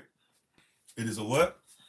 It is an artificial person. If the United States is therefore an artificial person, right? And it's a federal artificial person, and the state is the one who owns your stuff. The state has to sell you out to the artificial person, right? The state gets paid, therefore. Have you ever noticed? The state gets paid certain things by the federal government. How does that work? How does the artificial person give the state money? Well, the state makes you an artificial person, takes a real you, turns you into an artificial person, sells you for artificial money, right? Gives your information away. Same thing Google and all these spots are doing, right? That's how you'd be like, oh man, I was just talking to somebody the other day about wedding dresses, and next thing you know, it started giving me marriage venues. How did it know? It knows because it listens. It knows because it sees what you type up, right? It knows because Google, as soon as they get the information, they sell it to the highest bidder, right? Everything about you. Artificial intelligence, artificial person, artificial corporation. The state takes who you are, takes a piece of who you are, like says the rest of you really is lost at sea. They say that you died, therefore they give you a birth certificate, right? Because you were supposed to be birthed. You never birthed. These are nautical lawful terms. This is admiralty and maritime law now kicking in. You were supposed to be birthed, but you were never birthed. You never showed up. So they say the birth is this artificial person, your birth certificate, right? And also too on there you have a all caps name, right? That usually will not have Mr. or Mrs. or Ms, Mr. or Ms, meaning that it's not even considered to be real anyways by title, because you gotta have a title too. A lot of y'all didn't know. Like you get that car title, right? You're supposed to give a title with the person. So it's a lot of weird stuff going on. I know a person think I'm making stuff up, right? Anyways, I'll leave that alone. Forget I said the thing about the title. Some of y'all look at me crazy with that. Some of y'all are hanging in there already. You're like, Pastor Kofi, I ain't going there. Okay. Dismiss that. Some of you, you know. So you're supposed to be birthed. You don't show up. So they make an artificial version, all caps, just like in the Bible when it says Lord, it says all caps, but never gives you his name. Why doesn't it just come out right and say Yahweh? Right? It gives you all caps. You have to know. You have to be able to know. They're telling you, they're being honest, but they're giving you in code. That's a straw man. You got to know his name. So they give you an all caps name. They know that's not your name. Right? Even if you were raised thinking that's your name, that's not your name. Even the Bible says in Revelation that he will give us, what is it, Revelation chapter, is it Revelation chapter 2? Is it to the fourth assembly or the third assembly? It might be the third assembly, one of the two, where it says that he will give us a new name. Right? Right? The beast has got us so messed up that Yah has to be able to provide for us a new name that nobody else would know, because your parents don't even know this name. Your wife, your husband been married to you all these years and doesn't even know your real name.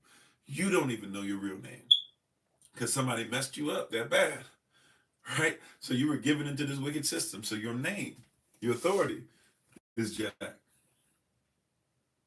right? Well, you said, is the money yours or theirs? Well, you've been signing away a bunch of the money your entire life because your signature is real. Whenever you sign a bank account, by the way, you don't sign on the dotted line. You sign on something that says MP, right? It means microprint. Take a magnifying glass and usually you'll see that MP says something about ownership or something about you giving up rights, right? And so you sign on the dotted line your real name, and then you'll see in the left-hand corner of that check, right? For those of you who used to use checks, right? You see in the corner where it said in checks, it was all caps in that corner. And then the bank is in all caps, right? Where the currency, the current flows on the riverbank, right? You were supposed to be birthed. Fake version of you birthed. They're using an artificial vessel, an artificial person. Corporation owns you, right? You belong to them. So there's a lot of stuff that you've given away. So yeah, we've signed away our rights to a lot of that stuff. And I tell you, please don't look. I'll just say it like this. I don't have time left. If somebody tells you to authenticate your birth certificate, I have never once seen anybody get any of their money back.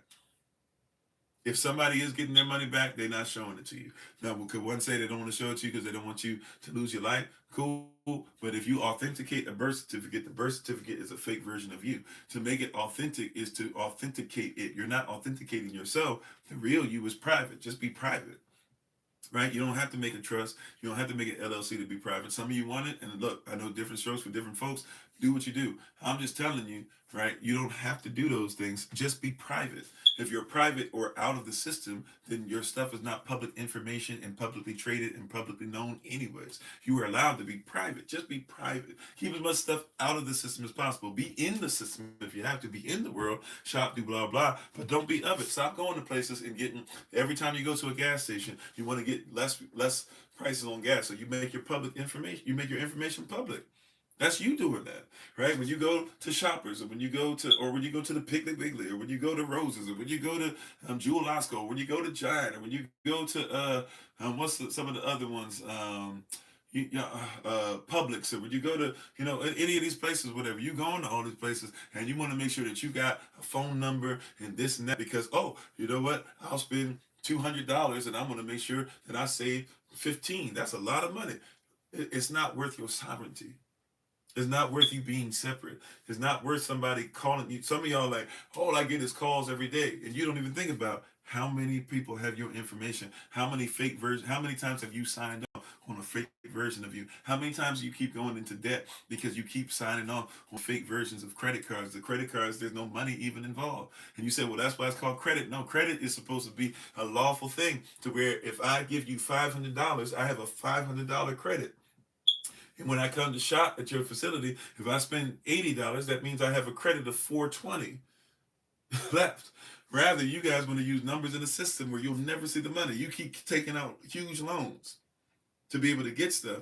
And these huge loans, no money ever transferred. When you got your car and you got $80,000 loan, because your credit was all that, you got an $80,000 loan to get that $80,000 car you got to pay interest on, so it's going to be way more than $80,000 you paying back. Question, did they ever put any money in your account? Did you ever have any cash in your hand? Could you ever go to them and say, hey, I want you to go ahead and, I know I got $80,000 loan, I want $60,000 of it right now. You can never do that. You know why? Because there's no money. It's not real. You see what I'm saying? It's fake. It's artificial. The corporation is artificial. You have to look at things artificially to be able to comprehend it. Or you have to look at things naturally to have the light not comprehend the dark, or the dark not comprehend the light. We're stuck in the system. We're so in it that it's hard. So yeah, it's a federal corporation. If you were to go subsection B, we don't have that much time left. I know I said I was going. Matter of fact, you know what? If y'all want tomorrow, it's still Q&A. I apologize. I know I didn't get to everybody's questions. I see you, Brother Bradley. I apologize. It's time for us to close for today. We'll be back on tomorrow after our early rising Bible study session. We'll come back on. I promise. And we'll start right here where we left off. So we'll kind of do review over subsection A, and then we'll go right into subsection B and C. I'm trying to take pictures of different questions as well that I see up here that I missed, and I'll try to make sure I look those up. If you guys are at me, which by the way is great, if you guys are at me on different social media platforms, especially on TikTok or I guess on Facebook as well. I don't know if you can at me. I guess you can put in the comment section somewhere on YouTube or whatever. If you're sending us questions on Patreon, I will do my due diligence. It is Family Day today. but I'll do my due diligence by the evening, late evening as I'm preparing for sleep. I'll try to go through and make sure that we write all these out, and we can start there because I know we only have 3 days. We have 3 days left, but as you can see, there's a lot of questions that pop up, right? So we're gonna try our best to get to as many of these as we can before we start our new series. And Bavakasha, Keith. So thank you all. I appreciate you. I promise we'll try to get to you guys tomorrow if I didn't get to you today. Just forgive me, human being. I'm trying my best. And if you came over, by the way, if you came over from the podcast, if you came over from IG, if you came over from Clapper, if you came on Twitch, if you're with us on Twitch, Facebook, YouTube, TikTok. Thank you for being on with us so much. We really, really appreciate you. Hopefully, you all are doing well.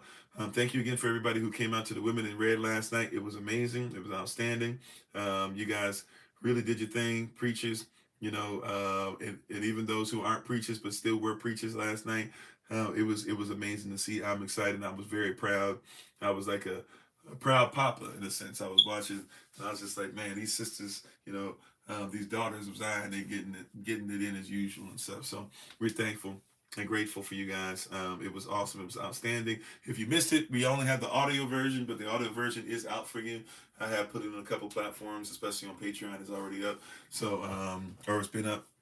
So, and also too, there's some other things that we just put out on Patreon, including for SOC University. Don't forget, by the beginning of the year, SOC University will be cut in half as far as the price. So if you would like to get on that, it'll be about 25, or it's not quite in half. It was $45 a month donation, which, believe it or not, each class by itself used to be $120 per class for 2 months of classes, which is still extremely dirt cheap. Right? If you've taken classes, some of you got driver's ed classes that were cheaper than that, right? Or not, or are more expensive than that, rather, right? But it did get expensive if somebody was taking like all 7 or 8 classes for the semester that we might be doing, because then 120 times 8 or something. So we had taken it down literally to where it was $45 a month, but you had unlimited access to anything that we had a link to, recording of, teachings of, etc., and we would come back through and do some teachings.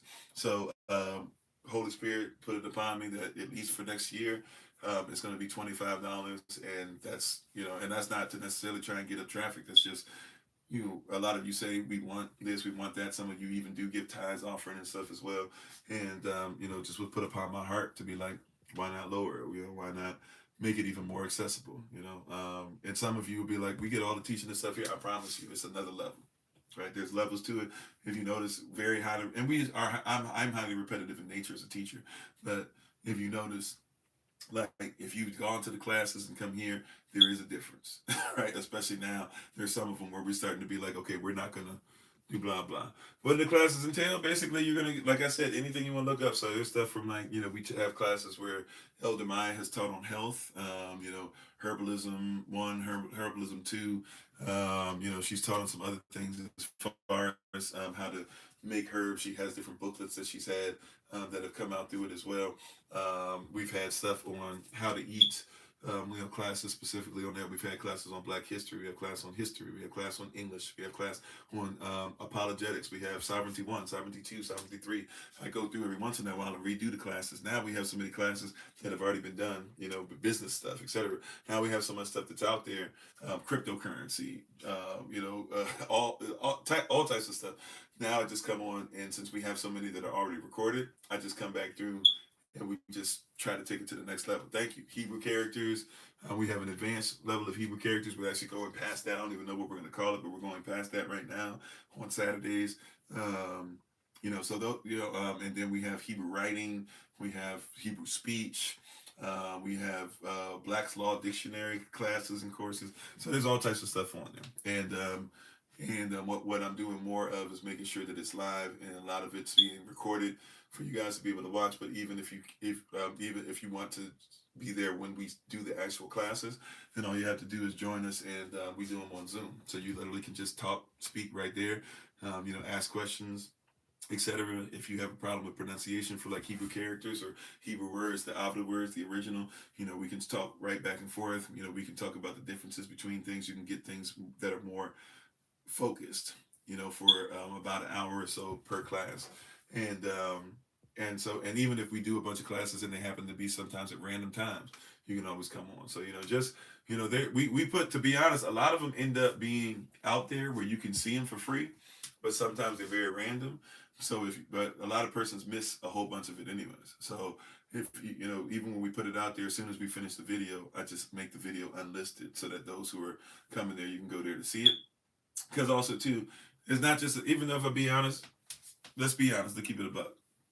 Partially for financial reasons we do that, but also, if we be honest, here's a big one, especially with sovereignty. One thing I've learned is that a lot of persons take what you say. I've seen it happen with persons who are way bigger than I in this, right? I still follow persons like Yusuf L and Big Bad Wolf, if you even know who those persons or their nicknames are and who they are.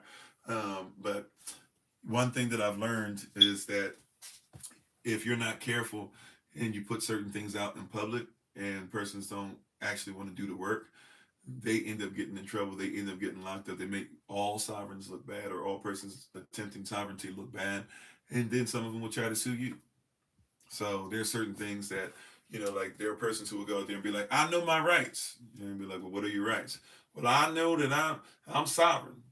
I'm a sovereign citizen. If somebody says I'm a sovereign citizen, they don't know about sovereignty. There's no such thing as a sovereign citizen. You're either sovereign or you're a citizen, right? Something that small. You can, we protect certain things because we're like, okay, so you'll hear me say certain codes over and over and over again, but I don't go into all the codes of certain things. Why? Because some persons are like, well, just give me, give me, give me, give me, give me. And it's like, well, even if that's your position, then I should just give you whatever, whatever, whatever, which I give you quite a bit. I feel like we at SOC as a whole give out quite a bit, from myself, Elder Mind, to the ministerial staff, to even those who do stuff behind the scenes, as we should. But there are certain things to where if you're not ready for it, it'll mess you up. Like, there are persons who want sovereignty and they try to get their birth certificate done, they'll try to get their birth certificate authenticated, and I tell them, like, no. Or they'll try to be like, well, tell me about a trust, and the LLC is like, I'll tell you what it is, but you shouldn't have one. Like, there's certain things that we make sure that we, and if you want us to even go through certain things of how you can still do things privately or whatever, we want to make sure that we walk it through with you, especially if you don't know what you're doing, right? And I'm not an expert, but I am higher than many persons, right? I know more, I'm aware of more, and I'm trying to do it a specific way. If it comes to me, I'm trying to do it a kingdom way. So there's certain things that I'm not worried about doing because I want to stay separate from the system. There's certain places, certain ways I'll never ask for help. There's certain things that I'll never put my name or SOC's name in. Will never be an LLC, because that would make us a what? An artificial person, right? And if we become an artificial person and we're not natural, natural law doesn't apply to us. And if natural law doesn't apply to us, then universal law doesn't apply to us. And if universal law doesn't apply to us, then the kingdom law doesn't apply to us, right? So if you're looking for certain things like that, I won't even pretend to, like, that that's okay in any way, shape, or form. Because, and I'm not even going to pretend to give it to you because I would be at fault, right? And you guys might not know what to do with it. So there's a lot of reasons why we say, like, hey, you should attend the class, right? You should attend the classes. You should, yes, we believe that the workman is worth their hire too. So yeah, like, if mostly me, not only me, but if mostly me is going to be the person teaching these classes and giving this to you, and helping you, and even some of you do enough courses and stuff and get the stuff together and show the knowledge, to what we need for the standard to be met. Some of you are even working on degrees and stuff like that through SOC. Praise Yah. Some of you working on master's degrees. Praise Yah. Right, and we love to see it. We love to, we love to be able to help. We love to be able to be a so that can help you in the next level of whatever you're doing, for sure.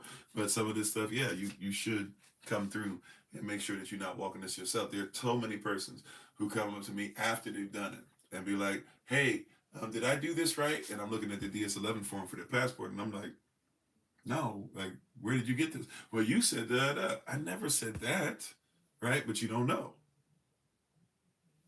Right. Well, we are a nonprofit. Nonprofit's a little different. I'm just saying, as far as trust, LLC, things like that, certain things, just because of what we're doing, I can't do it and do what we're called to do at the same time. So that's why I'm putting it like that. But anyways, love y'all. We've been on here. It's really, really long. We usually finish, even on Sundays, we finish by 11:30. It's 11:37. So I'm gonna let y'all go. I'm gonna go enjoy my family and my family day and everything. Hopefully you guys enjoy your family, or enjoy yourselves, enjoy your time, love yourselves. Do what the Most High told you to do and called you to do. very so much appreciation. Hope all is well. Hope you enjoyed this weekend and all the stuff that's been going on this week. Tomorrow we'll have early rise of Bible study session.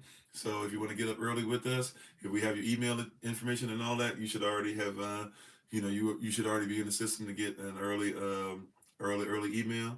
So before the rise into the sun for many of us, get up tomorrow and we'll get a word from the Most High.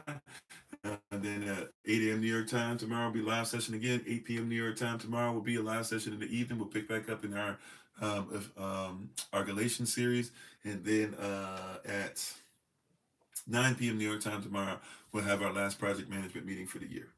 All right. Talk to you guys soon. Thank you so much. We give our honor and praise to the Most High. We give our honor and praise to Him for my wife, the honorable mind. And remember, as always, beloved, that you are loved, you are necessary, you are majestic, you are fearfully and wonderfully made in you, which is all of us working together, will be the reason why people who are in this system no longer have to be of it. Shalom. Tada. My